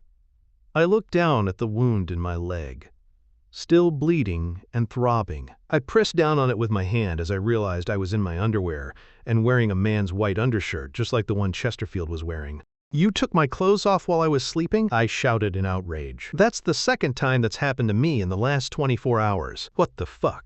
Chesterfield shrugged as he took his bathrobe off and draped it over my shoulders. "No," he said. "I went into the kitchen to get us some cheese and crackers. When I got back to the living room, you were gone. I found you lying in my bed, dressed as you are now, wearing my undershirt. It was clean, you know." Good, I thought. I was already grossed out about having it on. He walked out of the room for a moment and came back with a wet washcloth for me to put on my injured thigh. "I guess I really tied one on then," I said. I was embarrassed that I had gotten drunk enough to black out like that. I was also very sick to my stomach. "Yeah, well, file your sexual harassment complaint up your arse," he sneered, not looking at me directly. "I'm sorry," I said. He seemed to accept this. but I could tell his feelings were still hurt. To get away from the awkwardness, I asked to use the bathroom. I was in there for a while. It was spacious compared to the one in the Regent Hotel, although it too lacked a bathtub. However, like the rest of the apartment, it was surprisingly clean for a bachelor pad, and I enjoyed a nice hot shower. As the fresh, steamy water pounded down on my face, I thought about my dream, especially the worms. It made me think about the story of Kronos again. You'll recall that he swallowed his babies as soon as they were born, afraid that one of his children would usurp his position as king of the gods. I envisioned Kronos with his mouth constantly on the mother's vagina as soon as the mating had finished, to make sure nothing escaped. I imagined that he probably also had to be quite careful that none of his semen spilled out anywhere else, because the sperm of all immortals is described in the myths as being super fertile, capable of generating progeny on anything it touches. As per example, Aphrodite, who was born from the semen that clung to the sides of the bloody penis of Ouranos as it fell into the seas below. This was, of course, after his son Kronos cut it off. The Greeks said that Ouranos was the sky, and his wife Gaia was the earth. They were the first parents in the universe. They produced Kronos and the rest of the Titans, a nasty brood of dragons, giants, and monsters. At one point it was said, Ouranos and Gaia were one being, presumably locked in endless sexual embrace if you consider the fact that they were engendering children together, along with the rest of the known details. The myths didn't spell it out, but one can deduce that the castration took place inside the mother's vagina, the exit being deliberately blocked for the offspring by their father's penis. This brings the obvious question: where did the weapon, said to be a ceremonial scythe called a harpy, come from? Some said he did this because of a prophecy that Ouranos would be killed and have his role taken over by one of his children. It is uncertain whether the prophecy arose within his own mind, or if his wife told him that, or perhaps some unnamed third party. Some versions say he feared his children's births because he somehow knew that they were simply too ugly to be looked at. I figured this meant that they represent the chaos, the preceded creation, what the alchemists call the prima materia of the universe, which had not yet taken any definite form. Kronos did in fact take over as the leader of the gods. He and Rhea, his wife, ruled over a time recalled as the Golden Age. It was described as a time when everyone was free and nobody was called into the service of another. At this point, everybody presumably consisted of just Kronos, Rhea, and their Titan siblings. But it wasn't until after Kronos was usurped by Zeus and the Titans vanquished that one of their number, Atlas, was conscripted with the arduous task of holding up the sky on his shoulders. This was done to prevent the sky, Ouranos, from resuming his embrace with Gaia the earth. If this were to happen, they said, everything that exists would be snuffed out. It is only because Atlas does his job that we have a stage upon which to act, as Shakespeare would describe the worldly plane. So how and where, then, I wondered, did events of the Golden Age occur when nobody was there to keep the earth and sky apart since no person was slave to another? I also recalled that the same story was told in the Kabbalistic Zohar about the serpent demons Lilith, Night, and Samael, the Blind One, who had once been two halves of the only creature in existence. God had split them apart deliberately, castrating the male, but they still longed for one another. It was said that if they were ever able to mate again, it would destroy creation. These demons were associated by 19th century occultist Stanislas de Guaita with the hermaphrodite Baphomet in the sigils he created, one of which was later adopted by the Church of Satan as its official logo. Satan, it seems, wants to see what is separate become whole again, in order to undo God's creation, I thought to myself, and not for the first time. When I came out of the shower, I found that Chesterfield had gone to the Aldergate Cash and Carry, which was apparently nearby. There he had bought me a pair of dark gray jeans, just my size, and a red sweater that fit perfectly. He had also brought us all coffee and a bag full of scones from Starbucks. Paris, who was just coming awake, took his coffee and scones into the bathroom without looking up. Maybe he's mad at me too, I thought. Chesterfield probably told him what had happened between us in his bedroom. Chesterfield was also being gruff, not talking much other than to say, "You're welcome," blandly when I thanked him for the clothes and coffee. We both sat down at the little white formica table in the kitchen's breakfast nook and stared at our laptops for a while. It was 8 a.m. now, and I thought I should probably check the news first. Yet I couldn't shake the image of the mating worms in my dream. I knew that Leviathan, that dreaded sea serpent in the Bible, was often depicted just like the Ouroboros, swallowing its own tail and encompassing the entire cosmos within its coil. Like the monstrous titans, Ouroboros was a representation of the chaos that was thought to pre-exist the creation of matter. But sometimes it was depicted as two serpents shown swallowing each other, much like the mutually fucking and devouring hermaphrodite worms in my dream. I looked it up, and sure enough, earthworms are hermaphrodites, so this is how they mate. I remembered that the words for worm and serpent were the same in ancient Sumer, orm. I decided to look to see if there were any etymological links between orm, Ouroboros, and Ouranos. What I found was something better. As it turned out, Ouranos and Ouroboros are definitely connected. I used Google Translate and found that the word which Wikipedia had rendered as sky actually means rainmaker, or more specifically, urinator. Rain was thus likened to urine from the sky. And Ouroboros didn't mean tail swallower, as the same source had claimed. That was clearly a euphemism. I discovered a more literal rendering, urine drinker. The Ouroboros is the uncreated one, I thought. He needs nothing. He produces what he needs. And because he is eternal, because there is no future where he is, that is sufficient. But like Gaia and Uranus, I mused, this eternal serpent was cut up. Isn't that an Egyptian myth somewhere? Worms can regenerate if you slice them in half, and that's what this one did. It became two. Then they started fucking and sucking on each other. It meant the same thing because their mouths and their wombs were the same thing, and the children in their wombs were the source of their nourishment. Their wombs were also their stomachs. This seemed to me like a logical deduction to make from the known details of the story. I felt a flash of pride that I had figured it out. It was an ancient riddle that probably very few had even realized was a riddle, much less pondered about, in the intervening millennia. But where did the knife come from to cut the worm? I continued to wonder. Its necessary existence represented some kind of perverse blasphemy that I hadn't divined yet. "Have you figured out anything relevant to our case yet?" Chesterfield said. At last, breaking the silence that must have been bothering him, I jumped a bit, startled. "I don't think so." "Not so far," I said. "What are you doing, looking at cats?" He chastised. "We're running out of time here." I looked down at my computer dutifully. After a minute of staring blankly, I asked a stupid question. What exactly am I supposed to be looking for? "Well, let's go over the case again, shall we?" He got up and began to pace around the kitchen. "It started last Saturday, March 24th, 5 days before I met you. Now you say that's the Day of Blood, when the cult of Cybele used to do their castration rituals. That's the day on which MI5 received the anonymous upload of Easter Sunday, April Fool, which you admit was not really anonymous," I interjected. "Right," he acknowledged. "That film depicts, I would say, documents a boy being kidnapped from Piccadilly Circus right before Easter 1956. And this event took place at the exact same intersection where you chose to stay in a hotel room yesterday, just before Easter, which falls on the same day this year that it did in 1956. No, Leopold's people booked the hotel. I insisted. I had nothing to do with it." "Okay, fine," he said, dismissing my objection with a wave of his hand. "So anyway, the film shows the boy being castrated among ancient ruins somewhere in a ritual you say is similar to the initiation rites of the cult of Cybele. The boy is then possibly killed and fed to the ravens at the Tower of London." I shrugged my shoulders. I knew that the story, true though it was, sounded insane.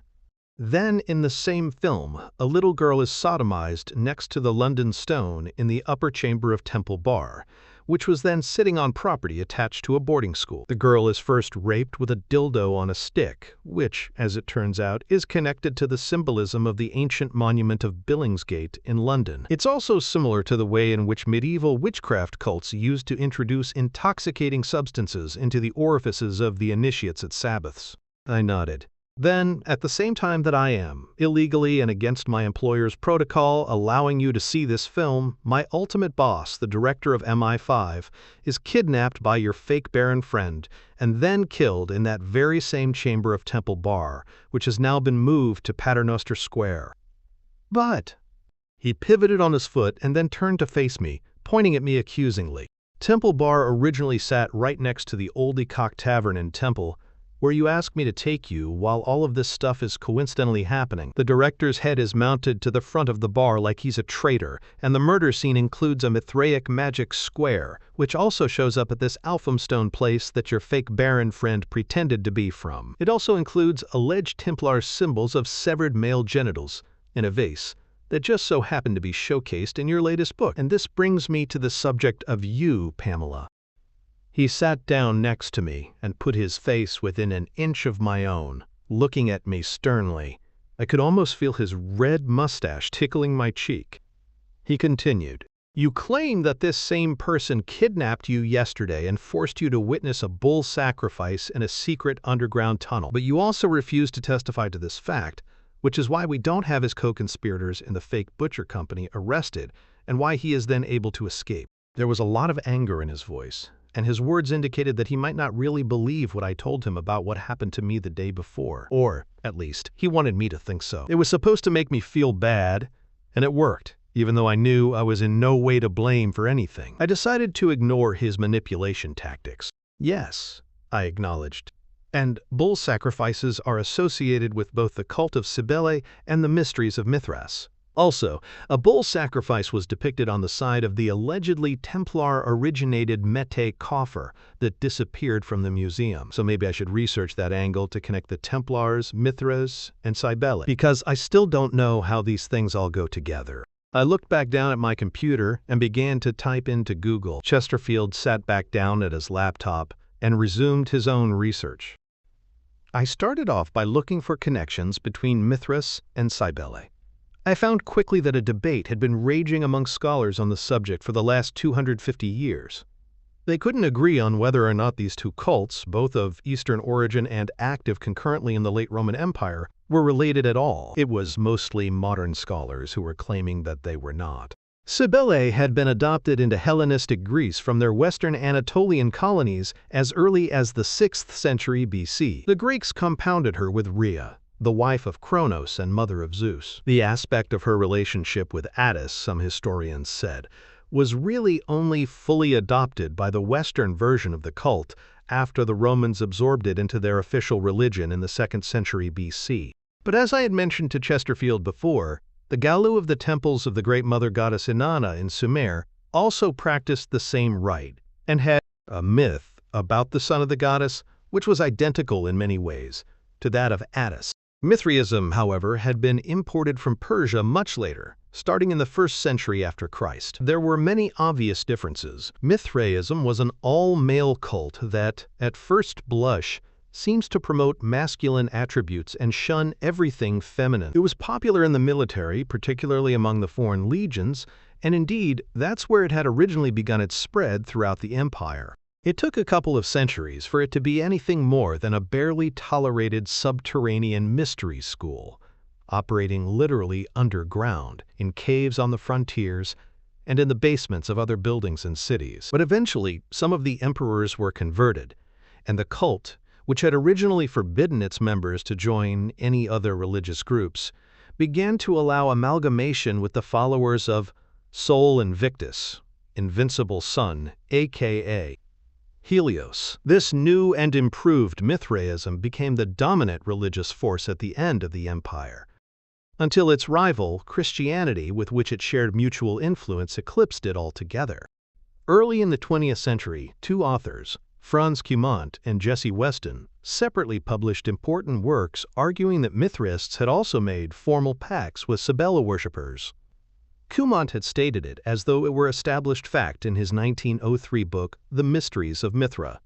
There, he had argued that, in conciliating the priests of Magna Mater, the sectaries of Mithra obtained the support of a powerful and officially recognized clergy, and so shared in some measure in the protection afforded it by the state. He also pointed out that the temples of both cults, Mithraeums and Metroons, were often very close to one another. In Ostia, in Italy, where the oldest known Mithraeum has been found, along with dozens of others scattered throughout the same town, the two temples were actually attached contiguously. Cumont suggested that they may have shared ritual materials and perhaps even conducted joint rituals. Now, wasn't Ostia the place where that Pasolini guy was murdered? I thought to myself, if the two cults did work together, it would actually put to rest one of the points of argument between historians on the subject. Cumont had claimed that both the Cybelists and the Mithraists practiced the rite of Taurobolium. This was the ceremony wherein the priest would rip open the guts of the victim on a platform with a metal grate over it, so that the blood would pour down onto an initiate positioned below. It was a form of sanguinary baptism, after which the recipient was said to be renatus in aeternum, reborn for eternity.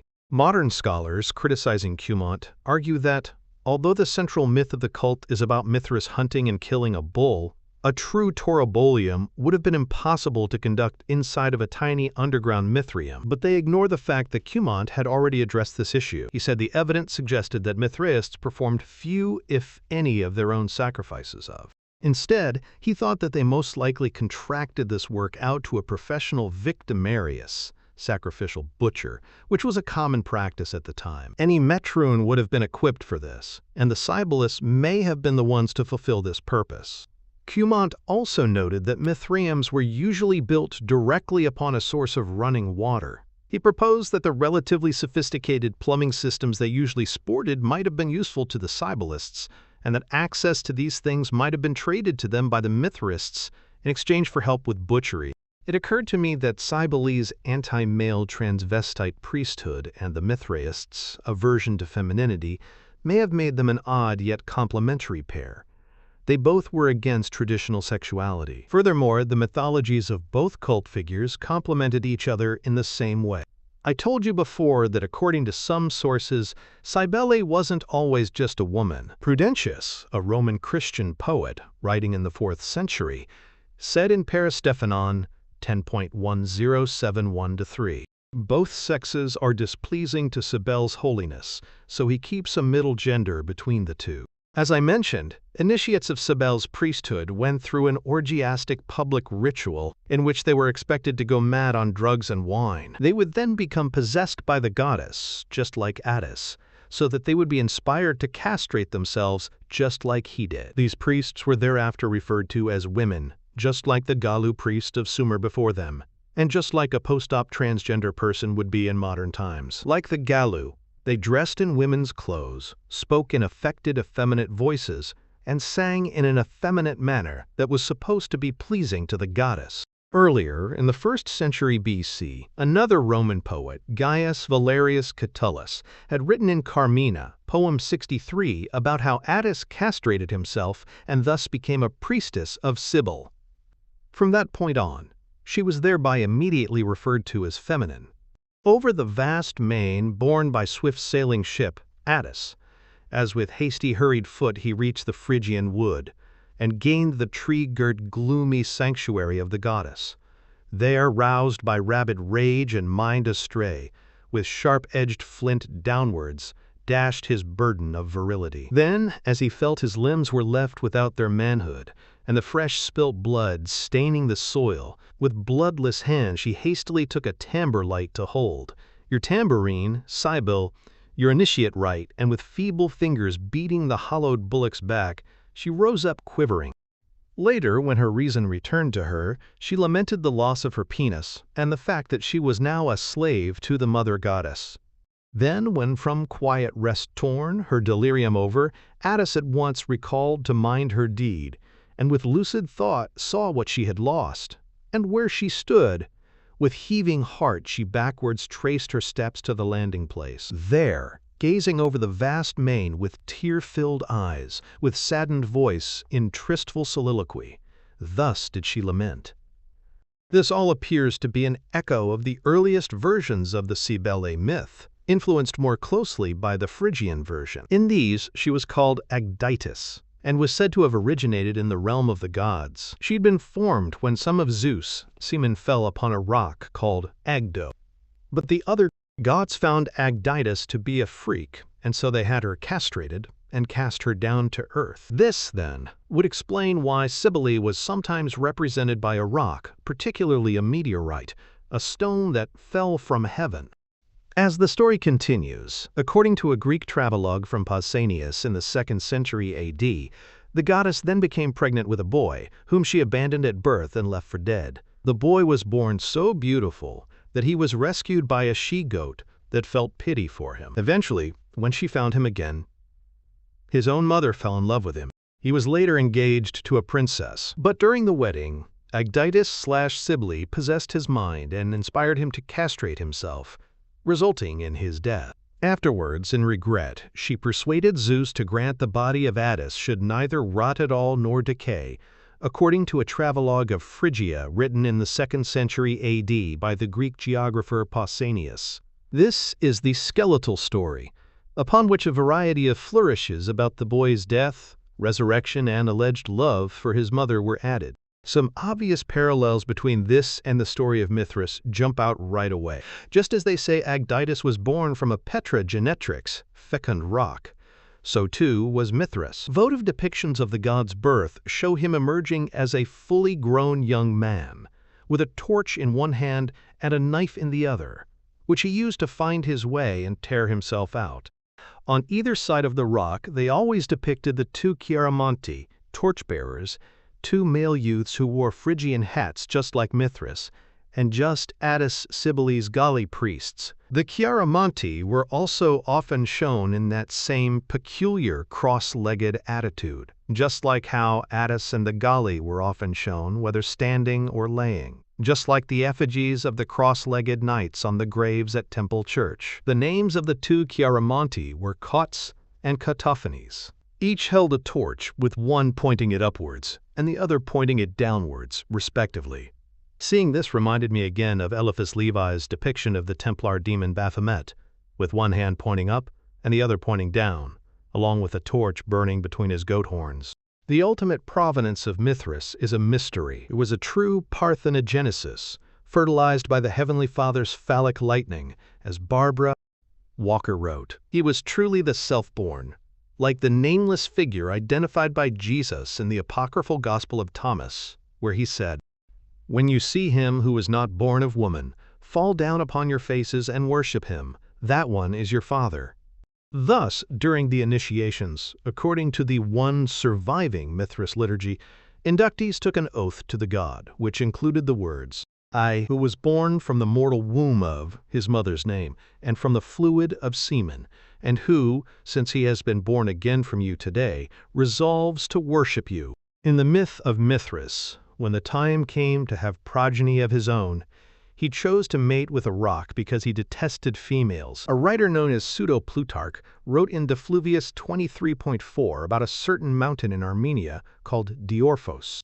This was named after Diorphos the Earthborn, or the Titan, about whom it was said, Mithras, who wanted to have a son but hated the race of women, ejaculated onto a stone. The stone became pregnant and, after the appropriate time, produced a boy called Diorphos. The name of this figure brought to mind the myth of the Orphic egg from the Orphic mystery schools, which went back to Greece in the 5th century. They taught that the primordial being was a figure named Phanes, whom they also called Eros. The creator of this egg was Nyx, whose name meant night, just like what the name of the Kabbalistic demoness Lilith translates to. I felt that Phanes might also relate to Ophion, a serpent who, with his Titan bride Eurynome, was said to have ruled the earth for a spell after being cast down by Kronos and Rhea. This again indicates an identification with Diorphos, the son of Mithras, identified with Kronos/Saturn. Depictions of Phanes with his body surrounded by a serpent strongly resemble the images of the Leontocephalan, lion-headed, version of Mithras as Saturn, also shown wrapped in a snake, that were found in many Mithraeums, as were Orphic depictions of the cosmic egg. Other related symbols include the one-snaked rod of Asclepius and the double-snaked rod of Hermes, the caduceus. This last object was shown by Eliphas Levi sitting between the legs of Baphomet instead of a penis. Like Baphomet, the Persians had originally seen their Mitra as an intermediary power, helping connect creatures on our plane with both the celestial powers above and the infernal powers below. In the Roman Mystery School version, he became identified with Saturn, the furthest from Earth of the planets then known about, seen in classical astrology as the highest of the heavens. But he was also identified, especially in the latter years of the Roman Empire, with Sol, the sun. In the old geocentric systems, Sol occupied the middle sphere of the heavens, with other spheres, including those of Jupiter and Saturn, on top of that. The worshippers of Sol Invictus, like the Egyptians, saw the sun as the ultimate symbol of an omnipotent god. But in the Mithraic mysteries, which attempted to incorporate this cult in its later years, the initiate made a symbolic journey through each of the heavens, in imitation of this enhanced story of the adventures of Mithras. This did not merely involve him passing through the various gates of heaven with special passwords. This, taught by Gnostic and Hermetic schools as necessary for the soul to ascend to the highest realm after death. Rather, in this case, it seems that Mithras actually conquered the intelligences that ruled over these spheres, subduing them to his will. After slaying the bull from which the material world was made, he ascended this stairway to heaven, the ladder of lights we know as the 7 classical planets, until he got to Sol's kingdom. There, after the sun was overthrown, the luminary was forced to bow down on one knee to his new master, Mithras. The two then shook hands as friends, and then feasted together on the bull, with the domination of the new sun god now having been established. Then Mithras took the reins of the sun's chariot and ascended to the next realm, which was that of Saturn. Mithras then took on as his own identity as well, indicating that he overtook that god like he did the others, and henceforth ruled all of the kingdoms below. So Mithras is both Saturn and the sun, I thought to myself. But I've read that Saturn is associated in alchemical symbolism with the process of putrefaction, called the nigredo. This is when the primal material of the universe is sacrificed and dismembered. And the sign of the nigredo is a black sun. They say this sun is somehow in the center of the earth, just like how Kronos, who is Saturn, is imprisoned in Tartarus by Zeus, who is Jupiter. I wonder what that means. I googled Mithras plus black sun. I also opened other tabs to search the terms midnight sun and second sun in combination with Mithras. That's when I discovered an amazing new angle. Because he victoriously overthrew both the sun and Saturn, then took on both of their roles, Mithras was seen as the source of a light more primordial, beyond the known universe, the sun beyond the sun. The realm of light beyond the sphere of Saturn was called Hyper-Uranium. It was named after Saturn's father Uranus, for the same reason the planet beyond Saturn was so named by modern astronomers. A document called the Mithras Liturgy described a Mithraic initiate, in imitation of Mithras, entering the palace of the 7 pole lords with the faces of black bulls. These are the guys who turn the wheels of the heavens, causing earthquakes, thunder, and lightning, but Mithras basically makes slavish bitches out of them all. The fact that Mithras was known for literally storming heaven, quote, invading the highest realm of the universe with shock and awe, seemed to be part of why his cult was popular with the military of an imperial power. Cybele was already an official patroness of the Roman military, and it is no accident that her Holy Week took place during the month dedicated to the war god Mars. But whereas the Magna Mater was seen as the protectress of the state, and the status quo, much like the Egyptian goddess Mat, whose name meant world order, Mithras was a god of rebellion. The red Phrygian cap worn by Mithras, as well as by Cybele's galley, coincidentally, is also known as a liberty cap, because in Rome it was the symbol of a slave that had been freed. All slaves wore them during the festival of Saturnalia at the winter solstice, because they were considered free during this time period. Indeed, all rules were considered null during these days, giving way to orgies, drinking, and much mischief. This was done in honor of Saturn in his golden age, when nobody had to work. It is the reason why we all take vacation around Christmas, and why Santa Claus wears that funny red hat. It's also why we get wildly drunk on New Year's Eve, just like the Feast of Fools celebrated in medieval Europe, when the social order would be upturned in honor of the Lord of Misrule. It's why the Liberty Cap became the symbol of the French Revolution, inspired by Freemasons who, like the Mithraists, gave no regard to social status within the boundaries of their lodges. The seals of the U.S. Army and the U.S. Senate bear this symbol as well.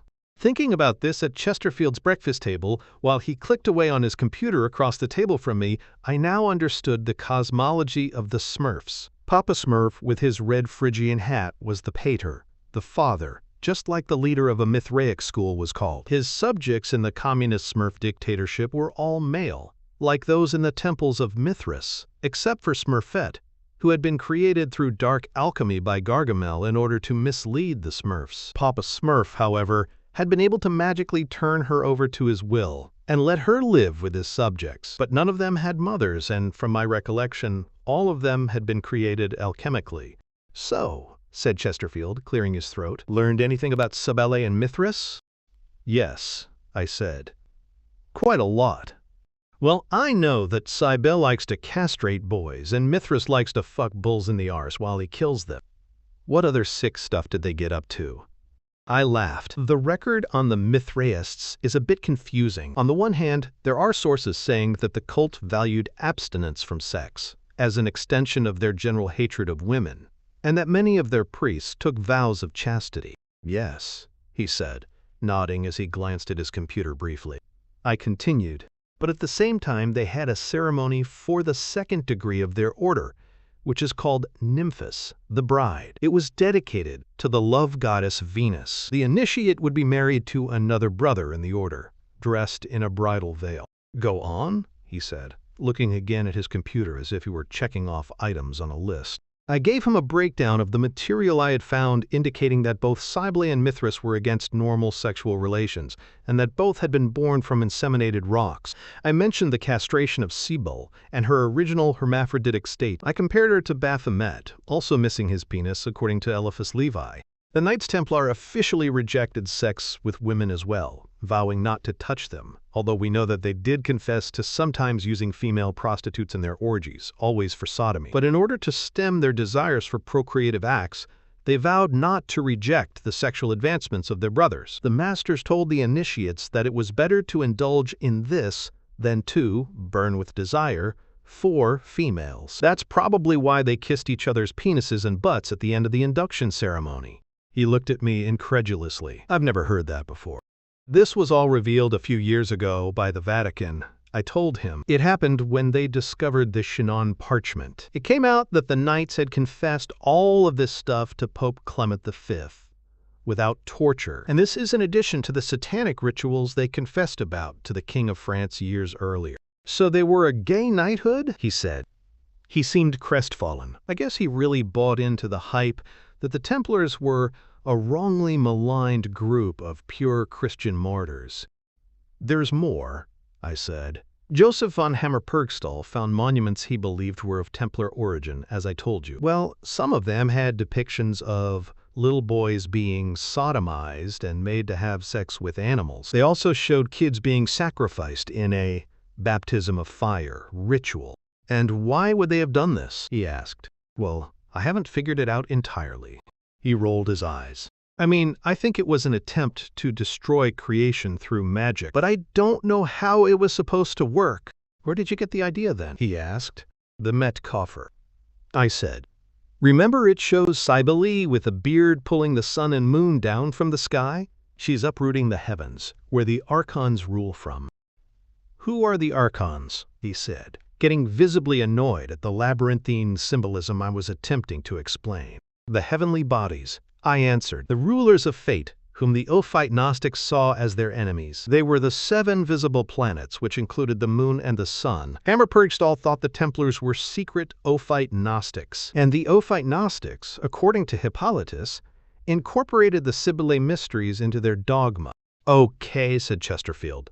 I continued. "Another thing Hammer-Purgstall claimed was a Templar artifact was an engraving in a Bavarian castle showing someone standing in between and holding 2 columns that were falling over. Beneath this was written a code that he decoded into the phrase, 'The distinguished charity of Mete uproots the enemy.'" "What does that mean?" Chesterfield asked with a sigh. "Well, I'm about to tell you," I said. "I think the distinguished charity part means strange love. Peculiar love, like the 6 sex rituals. Somehow they thought that by having sex in an unnatural way, they could shake the foundations of nature herself, to bring the gods down from their thrones. They saw creation as a prison to be escaped." There was silence for a moment. "How would that work?" he finally said. "That's the part one don't know," I replied. "But that's how I read it." Our ancestors saw things differently than we do. It's difficult to comprehend their logic. So, could sodomizing the bull while killing it be considered strange love? He suggested. Yes, I said. It was like a lightning bolt hit my mind. And you know who else advocated strange love? Aleister Crowley. He did rituals where he raped animals and then killed them during his climax, just like the Mithraists. And he hated women, just like the Mithraists. He thought anal sex magic was the highest form of ritual that created a secret society where admittance to the highest rank involved getting kidnapped and anally raped by all the other members. He named it after the Templars, and he called himself Baphomet as a special nickname. But do you know what he said Baphomet's name meant? Father Mithras.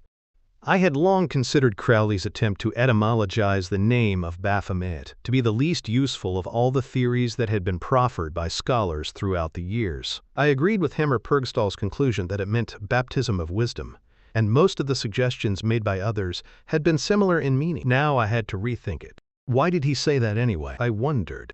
I Googled and found a quote from Crowley's Confessions. Baphomet was Father Mithras, the cubical stone which was the corner of the temple. He also mentioned that the word totaled 729 inches when interpreted Kabbalistically, which I noted in my head was the number of days in a solar year, 365, added to the number of days in a lunar year, 364. I also recalled that Crowley had published a text called Liber 729, so I looked that up too. This, it turned out, was the same thing called the Amelantra working, which I had heard of before. It seemed to be a bunch of incoherent, personal stream of consciousness nonsense channeled from some entity called the Wizard, presumably Saturn Mithras, as he took the form of an old hermit. The Wizard kept referring to a quest for an egg that Crowley was supposed to embark upon. It urged him, "The egg is a work which must be done, the great work. By doing the work we get to the key." I read this out loud to Chesterfield. So the stone is Cybele. The stone becomes impregnated, and then it's an egg, he noted. And the new son of the new universe, who is Mithras, who is Saturn, is born from that. He cuts his way out. This struck me as a very good way of summing it up. I nodded in approval. This must be connected to the use of the London stone in the ritual rape. Didn't you find that it was made of eggstone? Yes. Yes, I suppose it must be connected, I agreed. The ritual took place on Easter. He went on, and the film mentioned Easter eggs just before it cut out. And it showed her laying an egg, I said. He gulped. From her bum? It's something that Crowley specifically mentioned he wanted to do. Make a homunculus born rectally, whose birth would herald the start of a new era. It's also something that happened in the Egyptian pantheon. In the Ogdoad cosmology, Thoth gave birth to several of his children by laying an egg from his anus. What's a homunculus? Chesterfield asked. An artificial person, I said. In Hebrew, it's called a golem. There are lots of different thoughts on how you could do it. The simplest way is making an idol out of clay and bringing it to life magically with the use of sperm and incantations. Making a robot and doing the same thing with it is an even more sophisticated approach. The first so-called androids were built in the Middle Ages with exactly this purpose. They were meant to be animated through supernatural means. Animated with what? He asked. Well, you would invoke a spirit to rise up into it, I said, whether it be the spirit of a dead person or of something else, like a demon or a god. He raised his eyebrow. Theoretically, of course, I said. I mean, that's what some people believe. I'm not saying I believe it. I see. Could you put a spirit into a dead body, for instance? He asked. Yes, you could use a dead body, I answered. Or just parts of one. Or you could stitch together parts of a dead body and animate then, like Dr. Frankenstein's monster. You could even combine the parts of different creatures, like how the Egyptian gods were depicted. Chimeras, they're called. So the gods of the ancient world could have been these demonically animated Frankenstein creatures made from dead human and animal bodies? He asked. That's actually what I think they were, I said, surprised at his insight. Crowley tried to bring a skeleton to life at his Black Temple on Chancery Lane, said Chesterfield, once again revealing that he knew quite a lot about Crowley's biography. He was feeding it human blood and dead birds.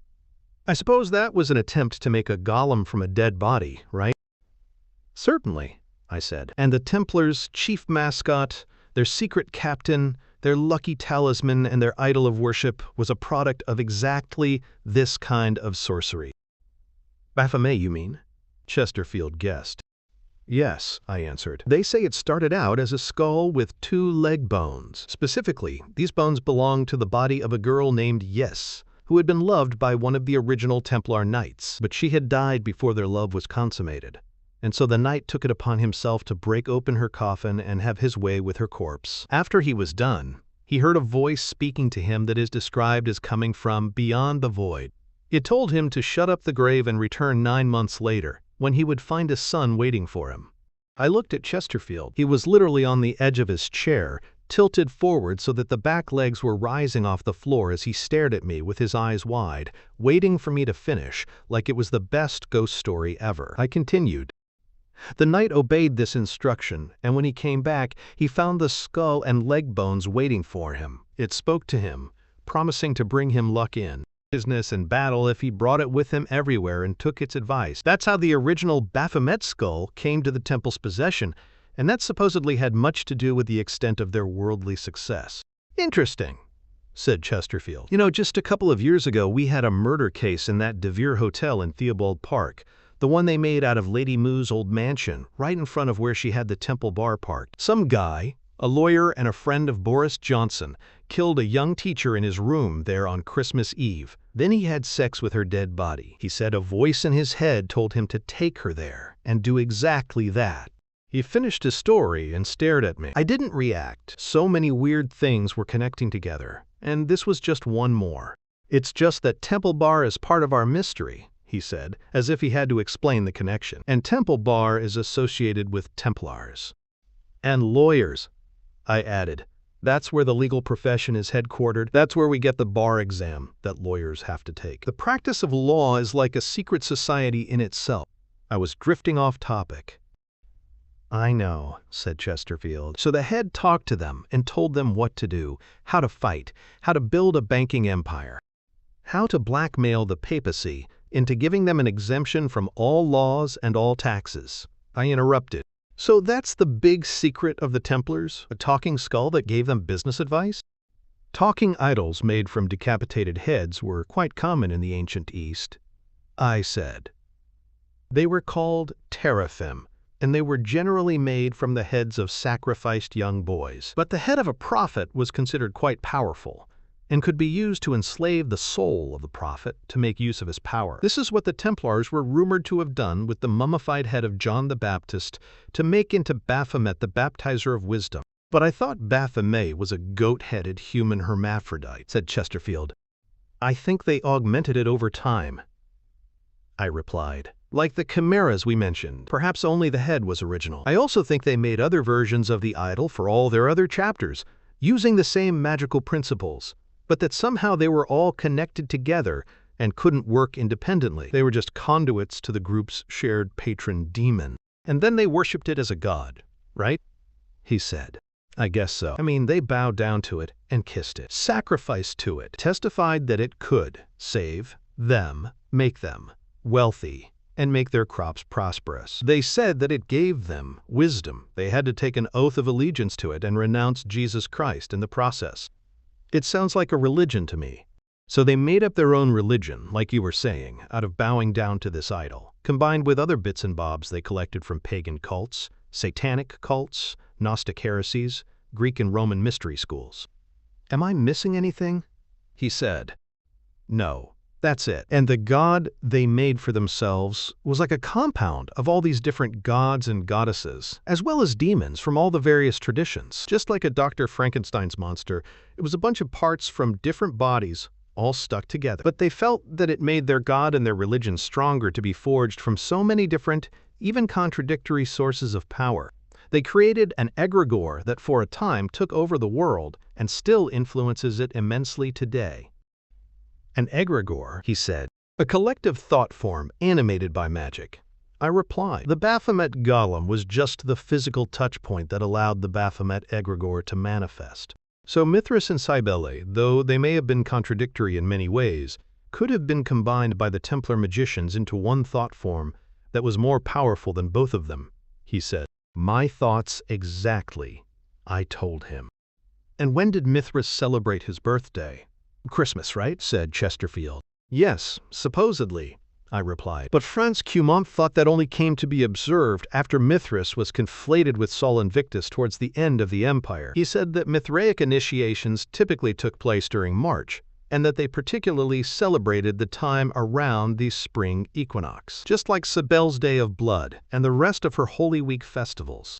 Just then, Agent Paris walked in and took a place at the table. He had been listening for several minutes from the next room while he was sitting at Chesterfield's desk, printing out documents from his own laptop with Chesterfield's computer. He had his own remarks to share. You know what's interesting?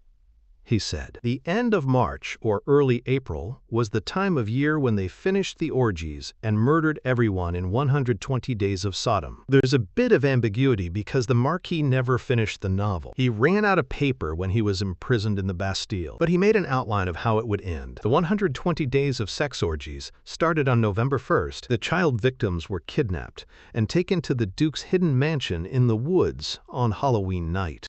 Chesterfield and I both leaned in, fascinated by what Paris was telling us. He continued. Now, those orgies ended on February 28th of the following year, in which 10 of the people died. That was the spell of 120 days that the title refers to. But then he planned it to go into a new phase of total torture and murder over the following 3 weeks. More and more people's tongues were to be torn out, eyes gouged out, fingers cut off, testicles crushed, organs removed or rearranged, etc., resulting in death for most of them. Twice as many people were to have died in these final festivities, which were set to end on March 21st. There does seem to be something about the spring equinox and the entire Lenten season which brings out human savagery, I remarked, amazed by the coincidence but not sure what else to say about it. What's also interesting is that Lent started this year on Valentine's Day, and that's also the birthday of Blake Rosenberg, Chesterfield proffered. The former mayor of New York? I said. Yeah, he replied. What's this got to do with him? I asked. He's the guy that owns Rosenberg Plaza, where the Mithraeum is, Paris replied, looking at me like I was stupid. Yeah, that's the guy I've been researching for the last hour, said Chesterfield. A real weirdo, but he's the 6th richest person in the world, 32 times richer than the Queen. I had no idea, I said. I mean, I knew he was rich, but I guess I didn't know how rich. Is it all from that financial news company he owns? No, he started that after he got rich, said Paris. He made it big selling the Niptron terminal. It's literally a computer full of proprietary software that every single major trader in financial securities uses as a trading platform. Most of the trades made all over the world are going through one of his devices, and the users are all paying monthly licensing fees to his company. Wow, I can't believe I didn't know that, I said. Doesn't that mean his company could potentially interfere with trading on a massive scale if they wanted to? And doesn't that mean they know every trader's strategy before it's executed? Couldn't they use that information to cheat on their own trades or sell it to others? Or front-run the entire market, said Paris, using the data they're skimming and high-frequency trading to drive the traders exactly where they want them to go. Like sheep to a slaughter, said Chesterfield. I found tons of articles alleging that they were doing exactly that. The company's been investigated for it numerous times, but the charges never stick. As it is, he's also pushing investment in gold, said Paris, and hoarding it himself. He's always telling everybody that the markets are going to crash and the currencies are going to fail, so they need to stockpile precious metal investments for Armageddon. That's why he's been nicknamed Doomberg. That word Niptron sounds really familiar. I said, I guess I must have heard of the terminal before. Maybe, said Paris, but you probably also saw the word Niptron when you were researching Mithras. It's the term they use in the Lion grade to refer to the baptism of fire that happens in the ritual, which is symbolic of the universal conflagration that will burn up the unrighteous at the end of time. That's right, said Chesterfield. At St. Martin's Ludgate, there's a palindrome on the holy water font that says, Nipson anomemata me monen opsin, which means, wash my sin and not my face only. So Nipson and Niptron are different conjugations of the same word. So do we think he was obsessed with Mithras way back when he started his company? I asked. Back when the Mithraeum was still sitting in a courtyard in the middle of Great Queen Street? Probably, said Chesterfield. He's also been obsessed with England for a long time, and doing business in the city for decades. But when the Queen offered to knight him, he respectfully declined the offer, because it would have involved genuflecting to the Queen during the investiture. He said he couldn't bow down to anybody for personal reasons he couldn't discuss. That's odd, said Paris. I also noted that his newspaper has published several articles in recent years implying that the monarchy is strapped for cash. Have you found any connections between him and Thomas Weir? Chesterfield asked. Or the Oriental Club? Or Director Pindar? Just the Elphinstone connection, Paris replied. What's that? Chesterfield and I both said simultaneously. The rector from the Church of St. Barnabas there, the one that has the Satyr Square in it. ... Yes, Chesterfield and I both said in exasperation. She's just been named the Bishop of the London Diocese of the Church of England, and her first Mass at St. Paul's Cathedral will be on Easter. Our jaws dropped. What's her name? We both said. Concivia Springhole, Paris replied. Springhole? Chesterfield laughed. It must have been tough getting through school with that name. She spent her teen years in a girls' hostel in Forest Gate in London, said Paris, but it closed in the 1960s. I haven't figured out where she came from before that. What else do you know about her? Asked Chesterfield. You won't believe it, said Paris. What? We both said impatiently. She's been the civil partner of Blake Rosenberg for the past 12 years.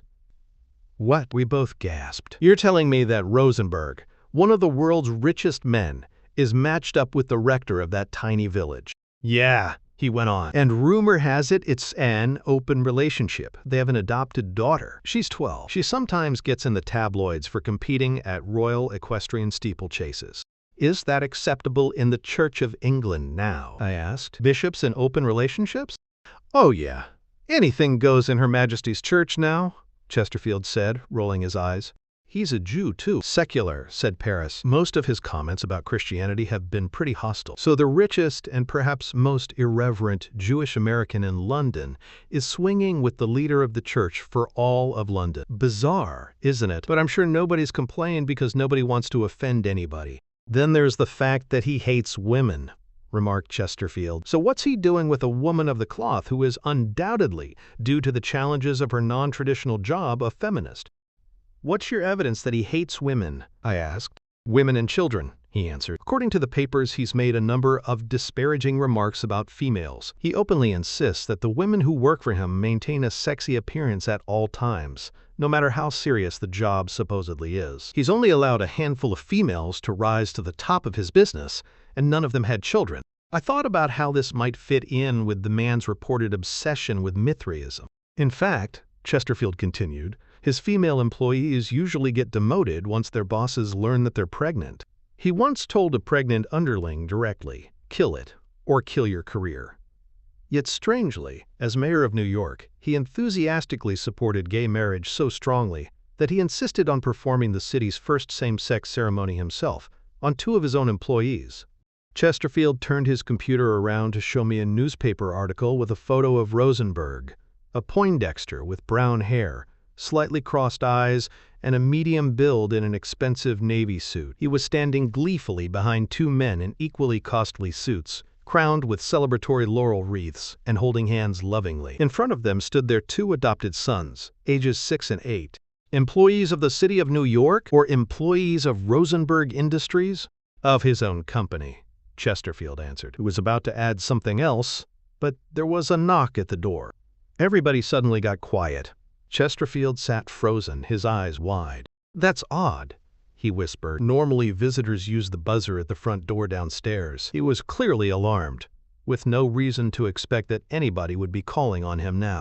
Well, it could be a neighbor, Paris said in a conversational tone, but Chesterfield frantically quieted him. Shh!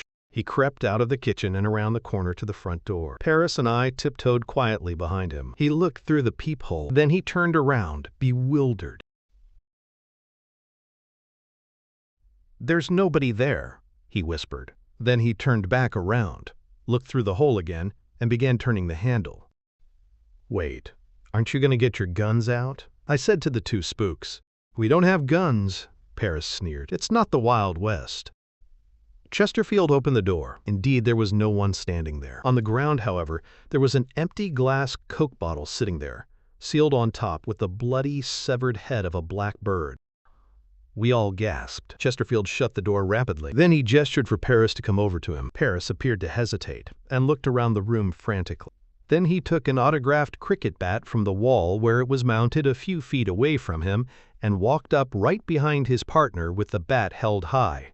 Chesterfield rolled his eyes and opened the door wide. Still no one was there. Both men crept out into the hallway and searched it, then quickly returned to the doorway. By this time I had noticed that there was a rolled-up piece of paper inside of the Coke bottle and mentioned it to them. Chesterfield put his jacket sleeve over his hand and picked up the bottle with disgust. "God, I hope I don't get rabies from this," he said. He took the bottle into the kitchen and placed it on the counter, where we all gathered around to inspect it. The dead bird's head had been sealed in place with red wax. Chesterfield took a steak knife from one of the drawers and unsealed it. He placed the head on a paper napkin, which he then rolled up and put inside of a sandwich bag, then in the refrigerator. After that, he took the bottle and broke the neck off on the side of the sink so that the shards would fall inside the sink. Then he shook the bottle upside down, and the rolled-up paper fell out onto the counter. He put the broken bottle and its neck inside of the fridge as well, right next to the bird head. I didn't ask, but presumed he was preserving these things as evidence and planned to report the crime later. Nobody said anything. We were all trying to be as quiet as possible. When Chesterfield returned to the counter, Paris was already using the steak knife to open the paper roll, which was also sealed with red wax. It looked like parchment. He unfurled it, and we all read the message, which appeared to be written in blood. "Sweet are the livers of the birds, but care reigns." "What the fuck does that mean?" Chesterfield whispered. "What kind of sick weirdos are we dealing with?" Agent Paris silently extended his hand to display his smartphone, on which he had already looked up the phrase from the scroll. It showed a website where these words were quoted as being written on the wall of a Mithraeum in the Santa Prisca Church in Rome. Chesterfield rolled his eyes again. "Whatever. I'm getting my cat out of here. Who knows what they might do to her? Get your things ready, guys. We need to get going. Paris can't be late for his meeting, and we need to check out Rosenberg Plaza."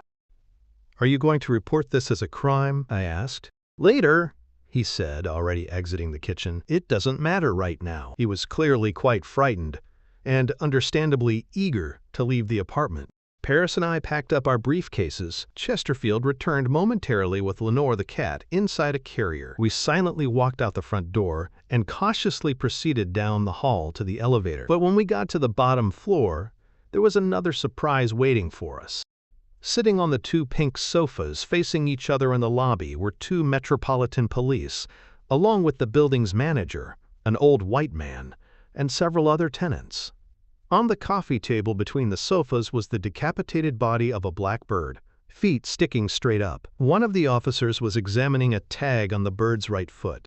Despite Chesterfield's attempt to stop him, Paris headed right over to talk to the cops. Reluctantly, Chesterfield went over there as well, stooping under the burden of his cat carrier, and I followed behind. But by the time we got there, the short conversation was already wrapping up. "I don't know," said Paris. "I'll get in touch with my contacts and see what I can find out." He shook the man's hand and we all walked out of the building towards the car. "So what did you find out?" I asked him in a hushed voice. "They found it in the elevator. It's one of the ravens from the Tower of London. The tag on the food IDs it, and it even has its wings clipped, just like the tower ravens. Yet when the cops called tower security, they said the Raven Master has reported nothing amiss so far, which means it's a state secret. The Home Office has decided to keep it hush-hush, so the cops don't even know the truth." At that moment, the cell phones of both agents rang simultaneously. "But MI5 does," Paris sighed, clicking his car key to unlock the doors. They both pulled out their phones while I took the cat and got into the car to wait for them. Chapter 18. Omnia